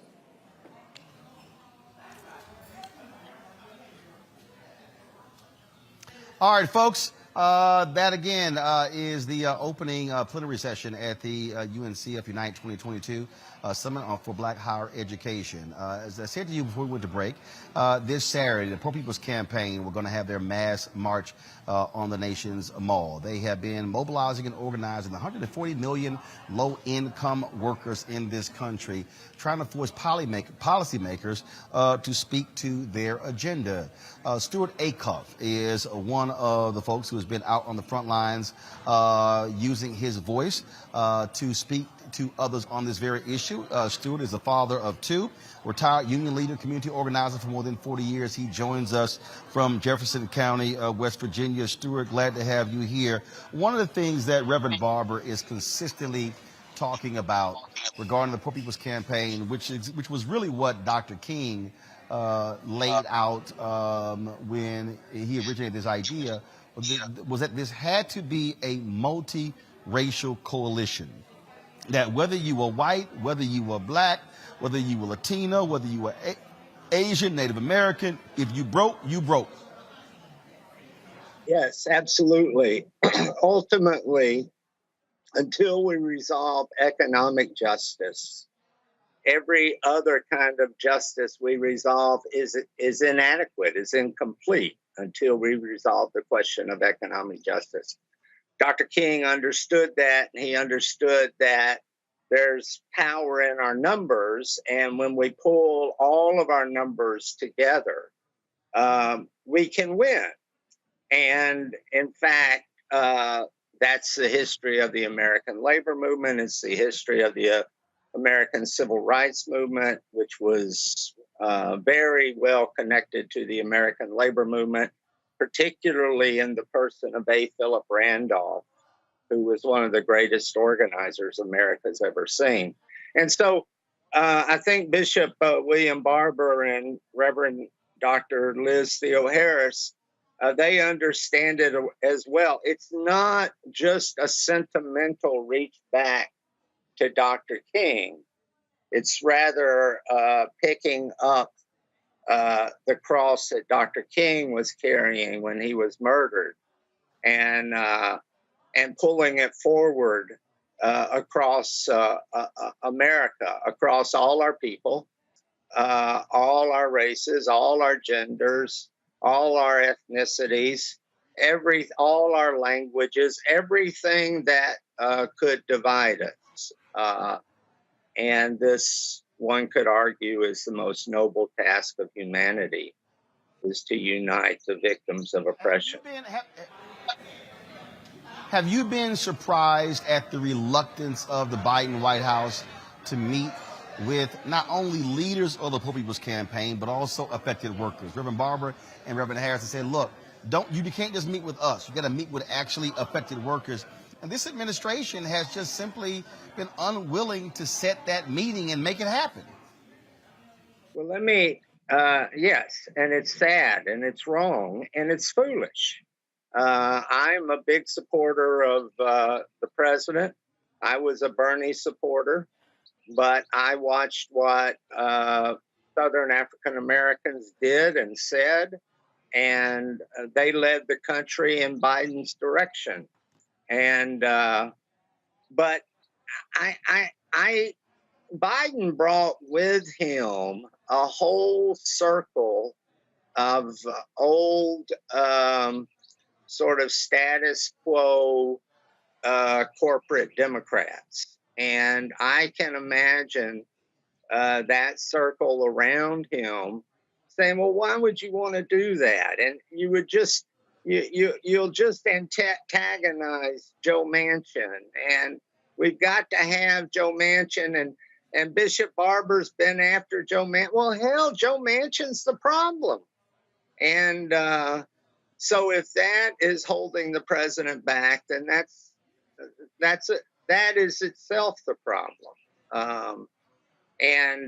So I don't understand that. And I understand this question of we've got to deal with the reality of the numbers. That's absolutely right. But we also have a future to deal with. And we have to make the case in action for the elections next November. And part of what we're going to be doing on Saturday is with thousands and thousands of people from all across continental America, 43 different states, I think, are coming.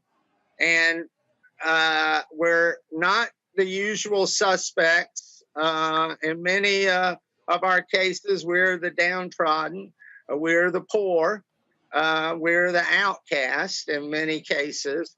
But we're coming to provide a different vision for the election in November. We're coming to say, this is what we intend to talk about. And this is what we're going to talk about when we're on the street campaigning. And we expect you to take up each one of these issues, from ecological devastation, including environmental racism that we're dealing with here in this all across West Virginia, but right now with a foreign corporation called Rockwool that is literally poisoning our county.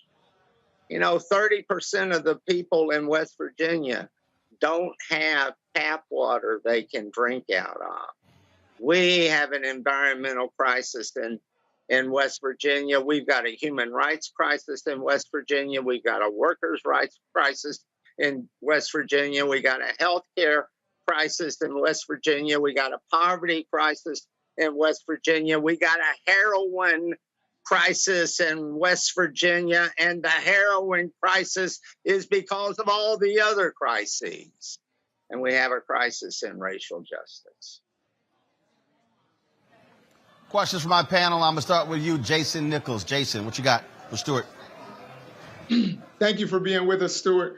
I have a question about some of the things that we've seen with movements in the past, even the civil rights movement, is that other points of dispute, whether it's sexism or anti-LGBT sentiments, sometimes creep up into the movement and poison it from the inside. And when I talk to people about economic issues, oftentimes the issue of immigration comes up. And I'm wondering if you guys have seen that as a hurdle, where you have low-wage workers who maybe see competition with other low-wage workers based on their immigration status. And I don't know if you've seen that, but I was wondering if you have, and what your movement plans to do about it if that does creep in. Well, no, we haven't seen it as far as I'm aware. And we are very active in Arizona and California, and increasingly active in Texas and New Mexico, where you would be most likely to see that. In fact, there is a lot of unity between recent immigrants, not so recent immigrants, and Mexican Americans, or Tejano people, or Chicano people, Latino people who come from long families that were always in what we now call the United States. And I wouldn't want to speak for Latino people on this question, but it's what we all see when we're part of an oppressed group.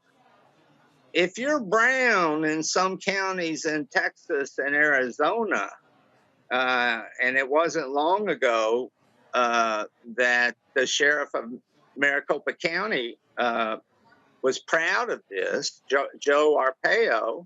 If you're brown in some counties in the United States, the Anglos, who are the law enforcement, don't care if your family goes back 1,000 years in that county, or 2 days. You are lumped in with brown people, and that includes immigrants. So I don't think, and of course I come from the labor movement as well, and I've been involved with a lot of organizing of Latino workers. And the truth of the matter is, it is much, much easier to bust up the union if you're able to separate the native born from the immigrant people in a workplace. And so the answer here is unity. And that's to get sort of underneath your question, Jason. The organizing principle, the glue, the core of the Poor People's Campaign is the love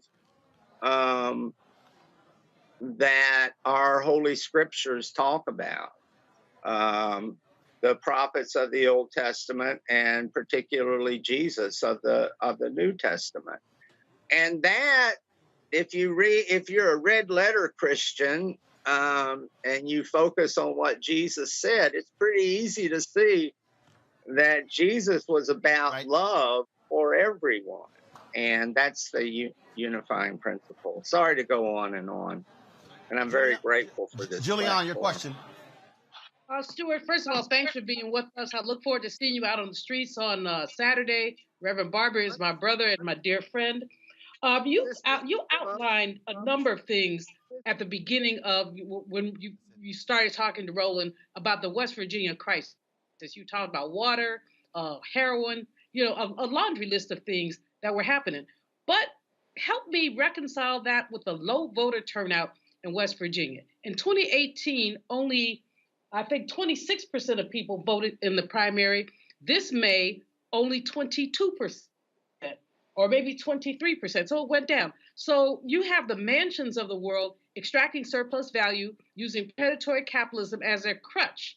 But you have the poor people of West Virginia who are allowing that to happen by not coming out to vote. Help me with the issue of voter participation in West Virginia.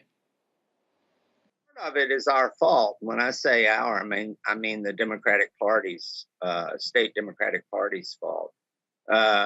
The state Democratic Party is much too close to Joe Manchin, and we're working to change that now. We're working quietly, the way you work in an institution, to change that now. And of course, we have campaigned as hard as we possibly could against Manchin. But look, Manchin is doing in West Virginia what he's doing across the country. He is depressing Democratic voters. He is undercutting the message. He is saying, I by myself will not allow these changes that the people of America want. And so his love of the filibuster has had a serious effect. And I'm telling you, the president and the senior Democratic leadership needs to understand that they cannot see how deep the hurt is, the damage that Manchin is doing, just by looking at the legislation that doesn't pass. He's not only causing despair, but he's also causing distrust. And of course, undermining the agenda and hurting the whole nation. So a lot of the problem is the party, which has been until recently owned by Manchin. And it's also, our state, for a lot of reasons, is not well organized at the grassroots. Of course, the United Mine Workers were a wonderful and powerful union and a powerful force for progress in the state. But there are very few underground coal mines left, and almost none of them are union anymore. And so we've lost that advocate for justice. And so, you know, we work at it as we can, but we're building from our senior groups, we're building from our churches, we're building from our Quaker meetings, we're building from our NAACP chapters, we're building from where people who cherish the common good and believe as Woody Guthrie once said, there's only one definition of God in the Bible, and that is God is love. And so we're taking where people. Stuart, I'm running out of time. I got to go to Jeff, the Reverend Jeff Carr, with the final question. And so, Jeff, go ahead. Sure. Thanks, Stuart, for your work, man. Thanks for everything that you're putting out into the world. And thanks for just being on the ground. About 3 years before I was born, Dr. King got a Nobel Peace Prize, and he said, there's nothing new about poverty. What is new, however, is that we now have the resources to get rid of it. Dr. Jason did a good job of talking about how issues can get conflated. And when we talk about what Dr. Malveaux would call predatory capitalism, how do we, as we move towards seeing success in the poor people's movement, how do we keep success from being measured by predatory capitalism? In other words, rewarding a few people who eventually get the success and then them continuing to forget about the people at the bottom. How do we keep that from being mixed up as a measure of success for the movement? Well, that is. Stuart, I got about 60 seconds for a response. If I got to go to a break, go ahead. In a country that worships wealth and that rewards the worst amongst us with power and more wealth, that is the question. And we have to connect with one another and with the human spirit at a very basic level. We're all in this together. We are all either going to leave a healthy climate and earth to our kids and grandkids, or we're not. We all are going to have to answer for whether we love one another. And as Jesus said, we'll be judged by how we treated whatsoever we did unto the least of these, we did unto Jesus. What a blessing to be with y'all. Thank you so much. What an honor to be on Stuart, I appreciate it. Malveaux. Thank you so much. Appreciate you. Stuart, I appreciate it. Thank you so very much. Folks, don't forget, Poor People's Campaign, their mass march taking place on Saturday, June 18th on the Mall in Washington. We'll be broadcasting that live right here on Roland Martin Unfiltered. Let's do this here. We're going to go right back into the main room for the fireside chat that's taking place right now. So let's dip in and hear some of that conversation. Are college presidents and have been college presidents and chancellors. But Dr. Warwick, there are a whole bunch more people in this audience who want to be. And so I'm wondering what you think the characteristics of a 21st century black college president must be, how that differs from some of those presidents you were looking at between 1940 and 1960, when, by the way, there were still institutions that were getting a black college president for the first time, including Fisk University, which didn't get their first black college president until the mid-1940s. Yes. Or, like Spelman College, which I think still had, didn't get their first black college president until Albert Manley, and I think Dr. Manley came in the 1950s, and didn't get their first black woman president until 2 presidents later. Yes. So, so what do you see as the characteristics that you think are really different for a black college president in the 21st century than they were in the 20th century? Yeah, that's a great closing question. Let me take a point of privilege and talk about some things that I think are the same, and then I'll say some things that are different. Okay. First thing that I think is the same, critical, based on history, is that it's for academic leaders, presidents, to understand history, right? You have to understand institutional history, but you also have to understand the social history of your institutions, right? Because our institutions do not operate within a vacuum. They're very much considered and connected to the local community. So when you understand the social history, you understand the community's history. When you understand the community's history, you understand the people's history, and then your leadership puts people first in making your decision instead of the institution first. That's historically true and applicable to today. Very good. You quick on your feet, Doc. Okay. But let me give you a difference for our current leaders and for our aspiring black college leaders.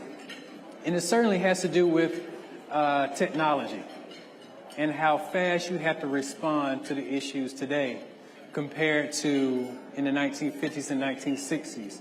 It's one thing for something to happen in the 1950s and 1960s and try to beat the evening edition of the news, right? You got a few hours to figure something out, or the next morning newspaper. Now, you're a tweet away from going viral where you're in a meeting and don't even know what's happening. And you've got to be able to be connected in a way, and understanding of the way of how to respond quickly, but also with the same level of care that those presidents have had in the past.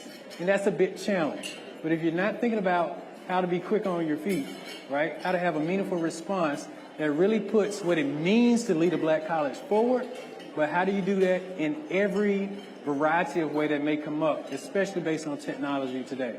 So if you're thinking about being a leader, aspiring to be a leader today, technology and how fast things move and how interconnected we all are is something that has to be in your forefront. And if the pandemic hasn't shown us anything over the past couple of years, it's just how interconnected and how impact we all are with each other.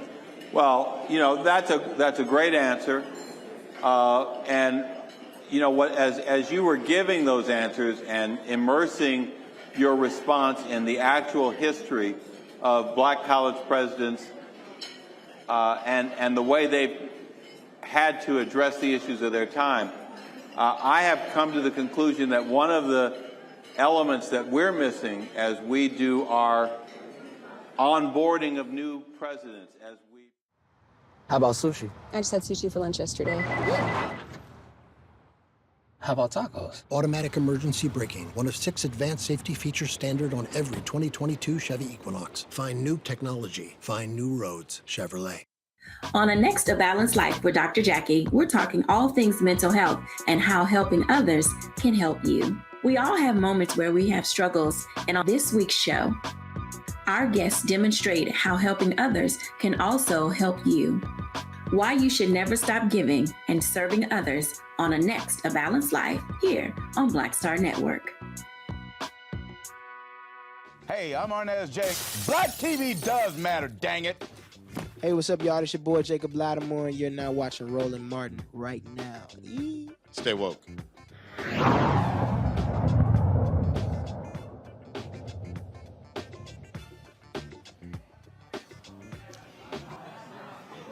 All right, folks, welcome back to Atlanta for the UNCF 2022 Unite Summit for Black Higher Education. We're joined right now by the president of St. Augustine's College in Raleigh, North Carolina, Dr. Christine Johnson McPhail. Glad to have you here. Fairly new in the seat. Just hold up a little bit. Delighted to be here, and I've been in the seat about 14 months now. So when President Biden came to North Carolina A&T, he talked about the amount of money that various HBCUs had gotten, and it wasn't just public institutions, it was private schools as well. I was talking to Dr. Michael Lomax and Dr. Walter Kimber about this, and so how did y'all get through that COVID period and the difficulties that many universities were facing? It was definitely a challenging time for St. Augustine's University as it was with our sister institutions as well. But we also viewed it as an opportunity for us to take a look at how we delivered our services and our teaching and learning environment for students. So we took a deep dive into our technological infrastructure. We looked at how we could multi-purpose classrooms as well, all through the lens of the three perspectives of the HBCU. How do we deliver on the promise of economic impact? How do we deliver on the promise of cultural uplifting and maintaining their culture? And also looking at the political impact that we play in the community. So we went into our strong spots. HBCUs have always been social justice engines. I think everyone will agree to that. But when we looked at who we were at St. Augustine's University, we knew that we had space defined in the health professionals area. For example, St. Agnes Hospital, the historical hospital on our campus, was the only place that African Americans from New Orleans to Washington, D.C. could get health care. So that we own that space. So now in the pandemic area, we're saying, how can we repurpose that? So we're seeing ourselves as the center for the study of health disparities. How do we look at that? We can become who we are legacy-wise, but also define that space contemporarily. And we're looking at being the place to go to if you want to know about health disparities for African Americans, and also being that workforce pipeline in the pre-health professional education space. I've talked to any number of presidents who have lamented the lack of alumni giving. Folks talk more than they give. In talking with folks, the average is around 5%. Claflin is the highest of all HBCUs. There's some that are in the 2 to 3% range. Right. What have you made clear to your alumni that they must do? Folks, they want to come back from home, come in, they might want to wear the name on their hats and shirts, but they not sending a check back. What have you made clear to them what their obligation is? That's a great question. And what we're seeing is nobody's innocent when we talk about the lack of giving of the alumni. The university has a responsibility for reaching out and educating the alumni about what the needs of the university are. And also the alumni has a responsibility staying in contact with the university so we could collaborate collectively about how to do that. I'm excited about my relationship and our relationship as a university with our National Alumni Association. Matter of fact, in a couple of weeks, the National Association of Alumni will be on campus. We're presenting them our strategic plan, identifying specific asks that we want our alumni to know about. For example, technology is a big issue, particularly inside of our classroom. We want 15 or 20 more smart classrooms, so we're being very specific with the alumni and say, here's a gift that you can give. Give us a classroom, smart classroom, $20,000. So we have a list that we're going to engage in that conversation with them, tell them what our plans are, and then help them see where we are, and then we'll talk about how they can specifically give. They're excited about the conversation as well. Where do you currently stand in terms of enrollment? Is it up? Is it down? Is it level off? We are excited about that as well. And what we feel that it's very important for us to understand that our traditional business model in providing education and training as an HBCU institution won't work today. So we had to redefine that. Our enrollment is indeed up. Our retention is up, and our persistence is up. And out of 4 years, we've had the highest alumni giving that we've had in the history of the university. So we're excited about that, and we want it to continue to grow. What would you say is your greatest need right now? Infrastructure, barring none. Our residence halls are old. Our lighting is old. Our HVAC systems need to be repaired. And around that infrastructure development, repurposing classrooms so that we can have the technology networks that we need, and the infrastructure technologically to offer more and expanded online offerings. So those are like barring none, and those are the big ticket financial options as well. You got a student out there trying to figure out where they want to go. Make the case why they should go to your university. because we see the student as a student and as a person, not as a statistic. We are going to connect with you when you first come to St. Augustine's University. We're going to want to know what your career path is, and we're going to show you how to connect, and we're going to show you how to stay on and complete what you want to complete. We help students finish what they start. That's our tagline, and that's our story. And our faculty and our staff is committed to the mission of the university, and they know what it is, and that is to have students be successful. When you walk onto St. Augustine's University campus, they're going to say, what are the two things that we're about? That anybody, whoever you talk to, is going to be able to tell you. We are committed to student success, and we are committed to the sustainability of St. Augustine's University. All right. Dr. Johnson McVill, we certainly appreciate it. Thanks a bunch for joining with us, and certainly enjoy the rest of this summit. And thank you for the opportunity to share. All right, thanks a bunch. Thank you. All right, folks, let's talk about what happened in the nation's capital today. Second hearing dealing with the January 6th committee. It was high drama. And we probably, this is where we can use my hashtag. We tried to tell y'all Trump was a grifter. The committee laid out that essentially he just took $250 million from donors for no purpose whatsoever. And there's no committee. There's no legal defense fund. Here's some of today's testimony.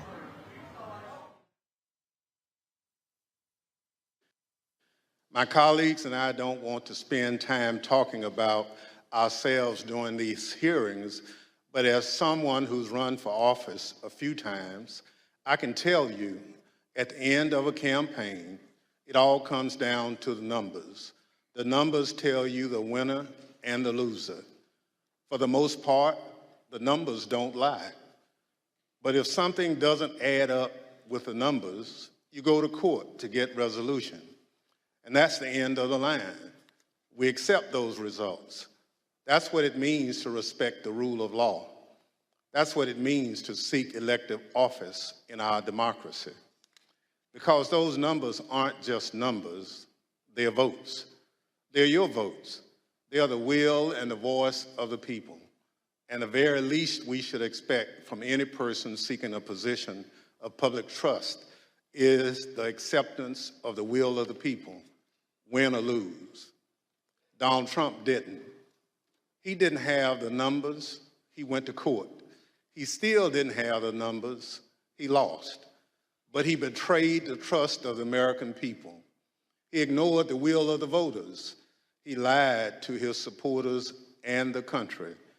And he tried to remain in office after the people had voted him out, and the courts upheld the will of the people. This morning, we'll tell the story of how Donald Trump lost an election and knew he lost an election, and as a result of his loss, decided to wage an attack on our democracy, an attack on the American people by trying to rob you of your voice in our democracy, and in doing so, lit the fuse that led to the horrific violence of January 6th, when a mob of his supporters stormed the Capitol sent by Donald Trump to stop the transfer of power. Put my panel in here. Jason, it was a hilarious day. I mean, here's the deal. This is what we are seeing. And this dude is grifter in chief. I mean, the people, all these Fox News people, they're whining and complaining about the committee hearing. It's Trump's own people who are sitting here blowing out his lies. It's his own people that are making it clear that he was the one who was delusional. You can yell, holler, and scream that this is liberals. No, this is his own people.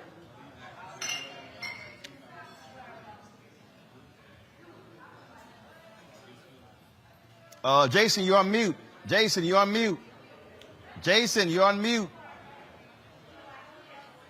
Sorry about that. And man, I was just really into it. See, look at you, University of Maryland. You can't even work the mute button. Go ahead. Okay. No, I'll just say that, the interesting thing about the Fox people is that they're all wrapped up in this. They were the ones texting him knowing it was wrong. So, they're clearly aware of all of Donald Trump's lies.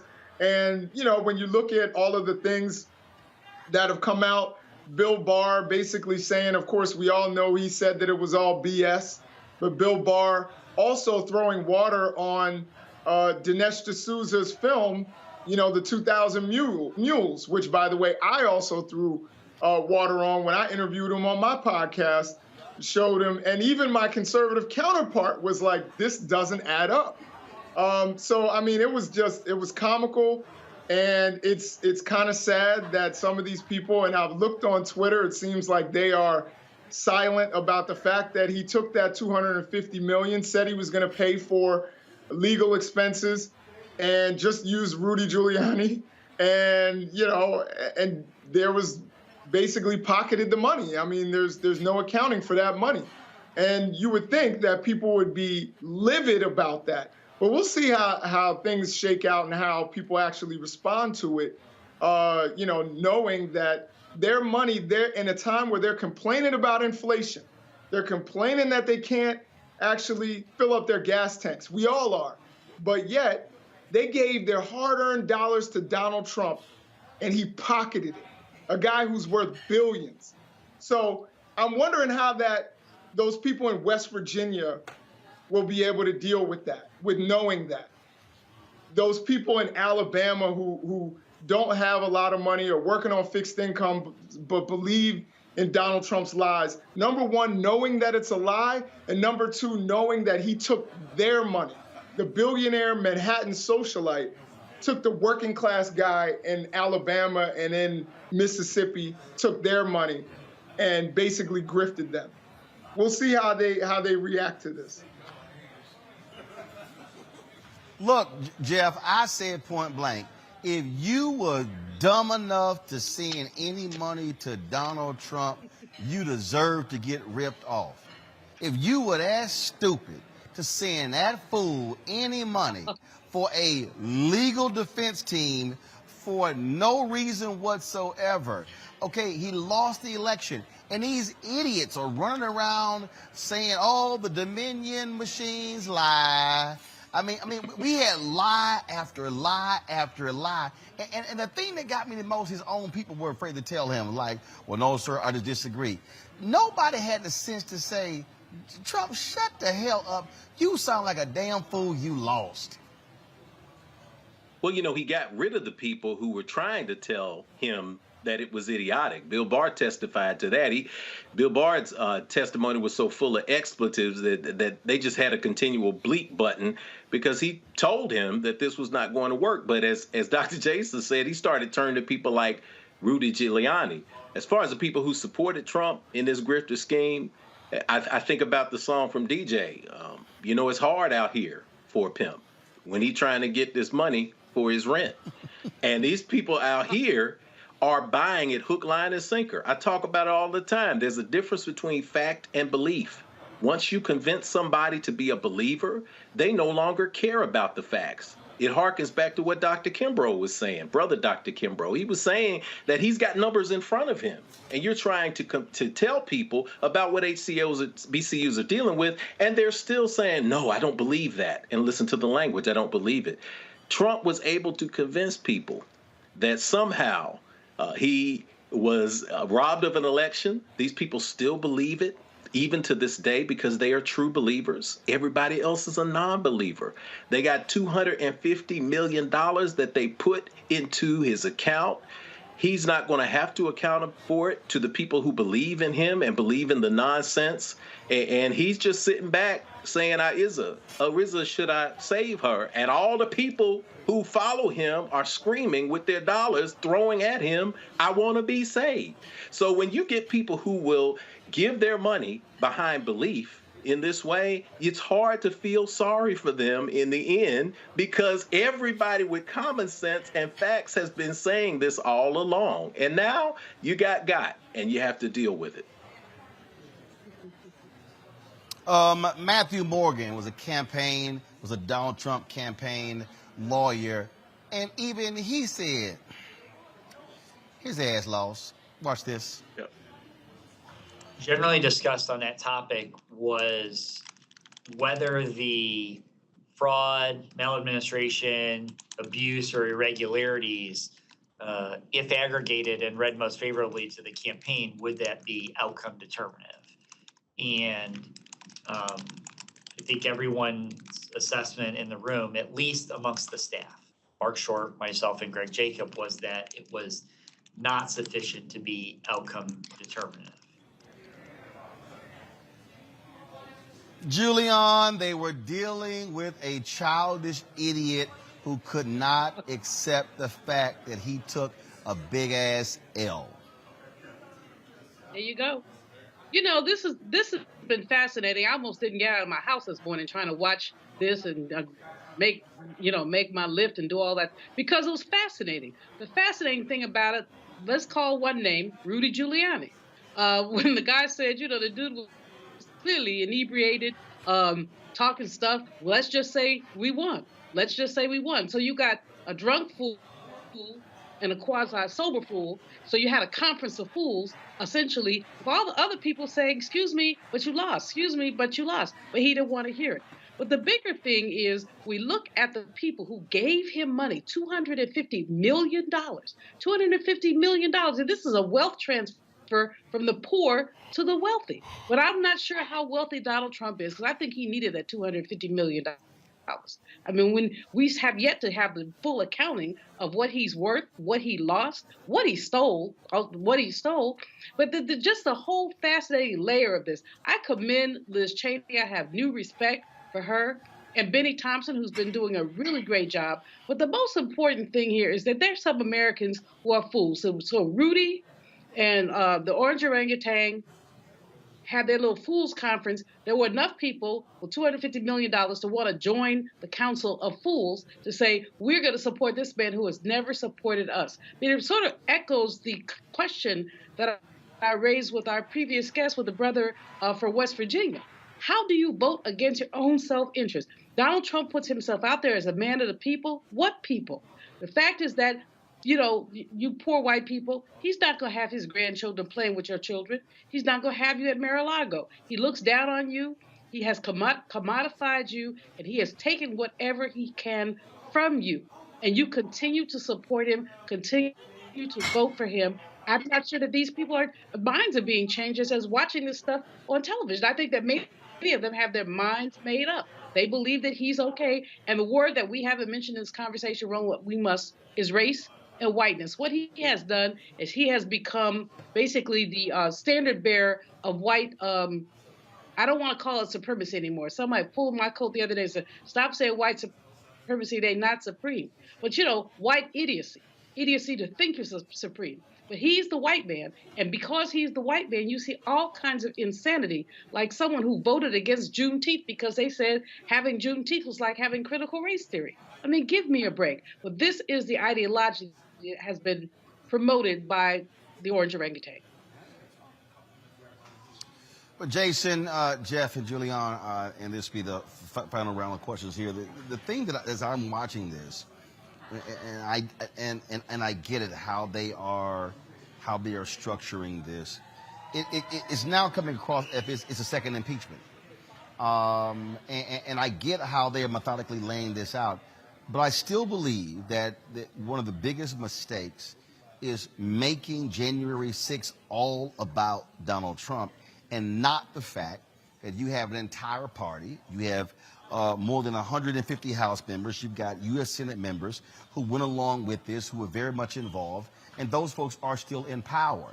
If you keep trying to make this just about Trump, Jason, it isolates him from the other individuals. When what we're dealing with January 6th is an entire party apparatus that now is beholden to the obscene craziness of this delusional man.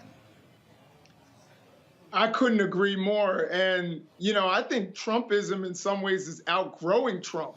When you look at some of the primaries, of course, the primary in, I believe it was Tennessee, the primary certainly, or Nebraska, I'm sorry, and the primary that we saw in Pennsylvania, where, you know, his endorsements weren't working. He got booed on that tour with Bill O'Reilly. I think Trumpism is starting to outgrow Trump.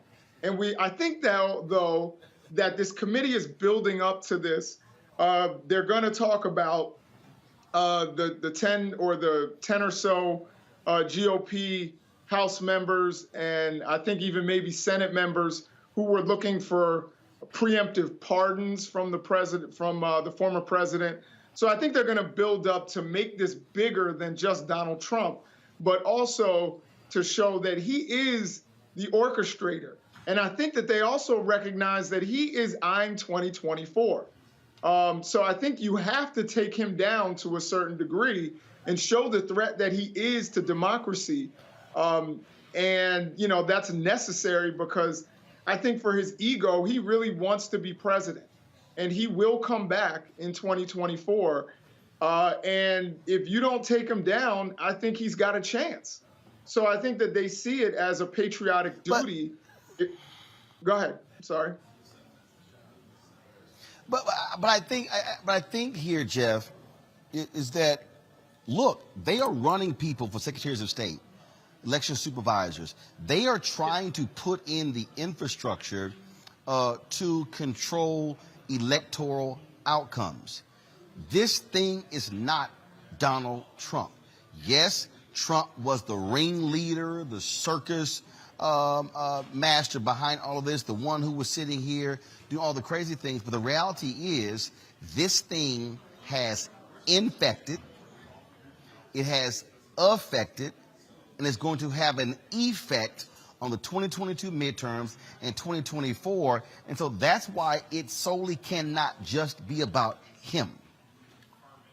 Well, absolutely. I think to Dr. Jason's point, Trumpism is particularly dangerous because he holds the cards psychologically. A lot of these people who are organizing the Republican Party now and organizing in every space, we're talking about from the presidential appointment of judges across the board to state houses redrawing election lines and gerrymandering districts that were primarily Democratic before. We've seen that's happening in Tennessee. We've also seen that, as you said, they're electing officials, Republican committee members locally. They're even organizing to run candidates and to fund them with dark money to run for local school boards. So this is a complete systemic taking over the Republican Party. And yes, at some point, the Trumpism is outgrowing Trump. However, we can look at this two different ways. Number one, if we focus the January 6th hearings on Trump alone, you could actually give him martyr status, and you could actually make this movement worse. The commission's job, and Benny Thompson's doing an exceptional job at leading this through, is to discover what happened with the riots, what happened, who was behind them, and who was a participant in it, and how they were helped. Because one of the biggest questions that we haven't gotten to is how this many people were able to breach the Capitol without law enforcement being present. So that means that somebody else was a part of this. There were other people other than Trump. There were people who were working in the government. There were people who were working in politics who were also a part of that too. So it's my hope that this is going to expand and we are going to be able to catch the people who are culpable, hold them accountable. Even while we see the images of this riot, keep in mind that in spaces like Tennessee, the Republicans are launching initiatives to make it a felony for homeless people to camp or to hang out in governmental spaces. Notice that many of the people who were arrested in the January 6th riots, they are charged with misdemeanors. Why is that important? Because if you're a homeless person who gets their life together, but you were convicted of a felony of sleeping on the state capitol or protesting on the state capitol, you no longer have a vote. Meanwhile, many of the images and the faces that we see represented in this riot, because they're charged with misdemeanors, they will be able to vote and hence look toward 2024. So it's a delicate balance. We want to make sure that we don't turn Trump into a deeper folk hero with the people who believe in the Trumpism, and then we were able to, at the same time, share the blame, share the responsibility, and convict everyone who had a role in making this happen. As I look at this thing unfolding, Julian, again, when you look at the Steve Bannons of the world and what their strategy is, I mean, these people are sick and demented. But what they are doing is they are mobilizing and organizing. That's exactly what I said on Tiffany Cross's show on Saturday. I think, folks, if you missed it, you can see it on our YouTube channel or the Black Star Network app. But that's where they are. And you can watch this, and folks can be tweeting about it and posting about it. But the reality is we're going to have to understand that these folks are playing for keeps. They're not joking around, and we've got to be there as well. Roland, it's a mistake to think of 2016 election as the beginning of Trump. I think we have to go back to 2008 and look at the election of President Barack Obama as the beginning of Trump. Gotta go back further. Gotta go back further. I agree with Gotta go back further. I want to start. Oh yeah, Trump is nothing more. First of all, Ronald Reagan was simply an outgrowth of black success in the 70s, and he ran on a white nationalist platform as well. Donald Trump is simply a continuum in this whole thing that I call white fear. But you're absolutely right. It was the election of Obama that actually caused these white people to go, "Oh my God, America is changing. Demographics are changing," and so absolutely. And Donald Trump is their great white hope. He is their Jerry Cooney to Larry Holmes. You know, he precisely is exactly that, and he's been that, and he's played that. Remember him coming down that escalator, whatever it was, talking about Mexicans, calling Mexicans rapists. He has used the race card throughout. He's used it throughout his career as well, even as he sucked up and grinned at black people. I met Donald Trump actually at a party for Maya Angelou that Oprah held in Florida. And it wasn't at Mar-a-Lago, but it was somewhere. And he was there, grinning and smiling. But, you know, he's always used black people, black symbols to get access. But he has never been about black people. We know that. We know all of this. But here's what we don't. One thing I want to say to Jason, you say that he's doing this stuff for his ego. Jason, he's doing this stuff for his pocketbook. I mean, he has figured out a way to make money out of politics. The $250 million is just the tip of the iceberg. Praise the Lord to Tish James. Praise her for going after the details of this man's money. When we finish, we will find out that not only has he looted the United States Treasury, but everything else he could put his sticky fingers in and pull some money out of. So his ego, yes, but really his economics, because he's not the financial genius that he would let us believe that he is. Instead, he's basically no better than one of the homies from the hood who will snatch your pocketbook out while you're standing on the corner with your bag unzipped. We need to really deal with this, and it is, you know, beyond Trump may have outgrown Trump, but Trump becomes their symbol. The people who would replace him will be like the DeSantises of the world. And that's scary too. What we have to really deal with is what our country is looking like and how we can educate our working class white brothers and sisters. And Reverend Barber is doing a great job of it, but there's just not enough of them who will even go to a poor people's campaign. Because guess what? They don't believe they poor. They may be broke. They may have to pay $5 plus for gas, but they still think they're better than us and that they have whiteness in their back pocket. Right. Right.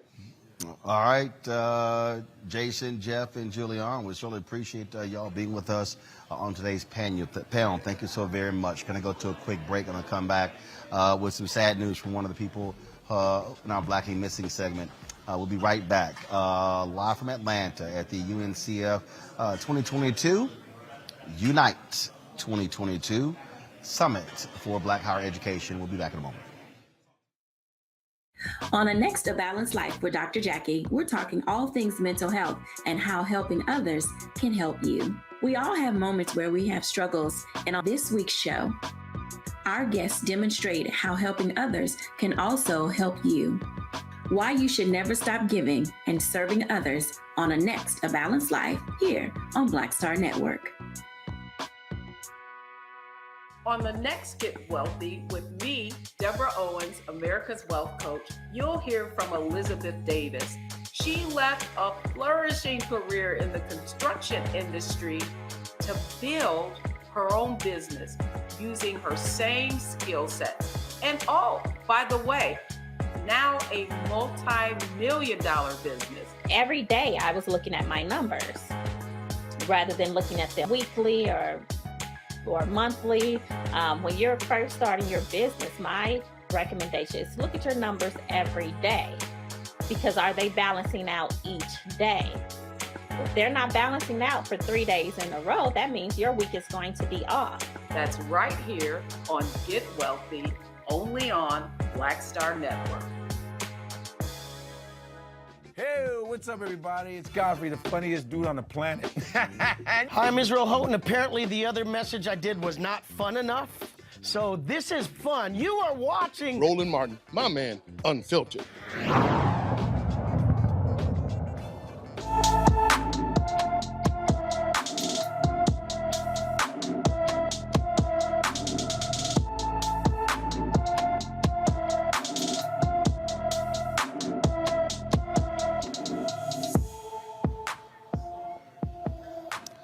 Alicia Lily Bruce has been missing from Fluvanna, Virginia since June 11th. The 16-year-old is 5 feet 6 inches tall, weighs 130 pounds, with black hair and brown eyes. Alicia was last seen wearing a light-colored sweatshirt and shorts. Anyone with information about Alicia Lily Bruce should call the Fluvanna County, Virginia Sheriff's Department at 434-589-8211, 434-589-8211. Folks, we have an update about a previous black and missing we told you about last month. Police in Houston, Texas, believe that 24-year-old California native Felicia Marie Johnson, who went missing on April 15th of this year, is dead. Murder and tampering with evidence charges have been filed against Chukwuebuka M. Bodoa. He's still at large. He apparently knew the victim. And so, again, charges have been filed against him. The correct spelling on his name is Chukwuebuka-Nwobodoa. If you have any information regarding him, you should contact either the LAPD or the Houston Police Department. And say, again, that's the sad news there on Felicia Marie Johnson. They believe she passed away. Folks, when we talk about the 6 members of the Haitian Special Olympics team gone missing, now a 7th is down missing. 25-year-old Louis Jacques Wilgens was last seen on Saturday at the Disney All-Star Sports Resort around 4:30 p.m. He was scheduled to fly back to Haiti on the following Sunday. He was last seen wearing red sandals, blue jeans, and a white Special Olympics shirt with Haiti written on it. Osceola County Sheriff's Office urges anyone that contacts Wilgens to check his well-being and immediately get in touch with authorities. And the search continues for the 6 members of the Haitian Special Olympic delegation team. Now, no foul play is suspected in the disappearance of these 7. And so we will certainly give you any update when we come across that. All right, folks, that is it for us as we broadcast here from Atlanta for the UNCF Unite 2022 Summit for Black Higher Education. As I said, folks, we're going to be broadcasting tomorrow as well. I'll be carrying some of the plenary sessions, so you want to download the Black Star Network app to catch the latest, and be sure to set your alert. You can do so. It's on all available platforms: Apple phone, Android phone, Apple TV, Android TV. We have Roku, Amazon Fire TV, Xbox One, and Samsung Smart TV. So check all of those out. You can also, of course, support us in what we do by joining our Bring the Funk fan club. All of your resources go towards this show. Check in money orders sent to P.O. Box 57196, Washington, D.C. 20037-0196. The Cash App is $RM Unfiltered. PayPal is R Martin Unfiltered. Venmo is RM Unfiltered. Zelle is Roland at RolandSMartin.com. Roland at RolandMartinUnfiltered.com. All right, folks, that is it for us. We certainly appreciate you being with us, and we will see you tomorrow right here from Atlanta with the UNCF and their Unite 2022 Summit for Black Higher Education. Thanks so much. Holla!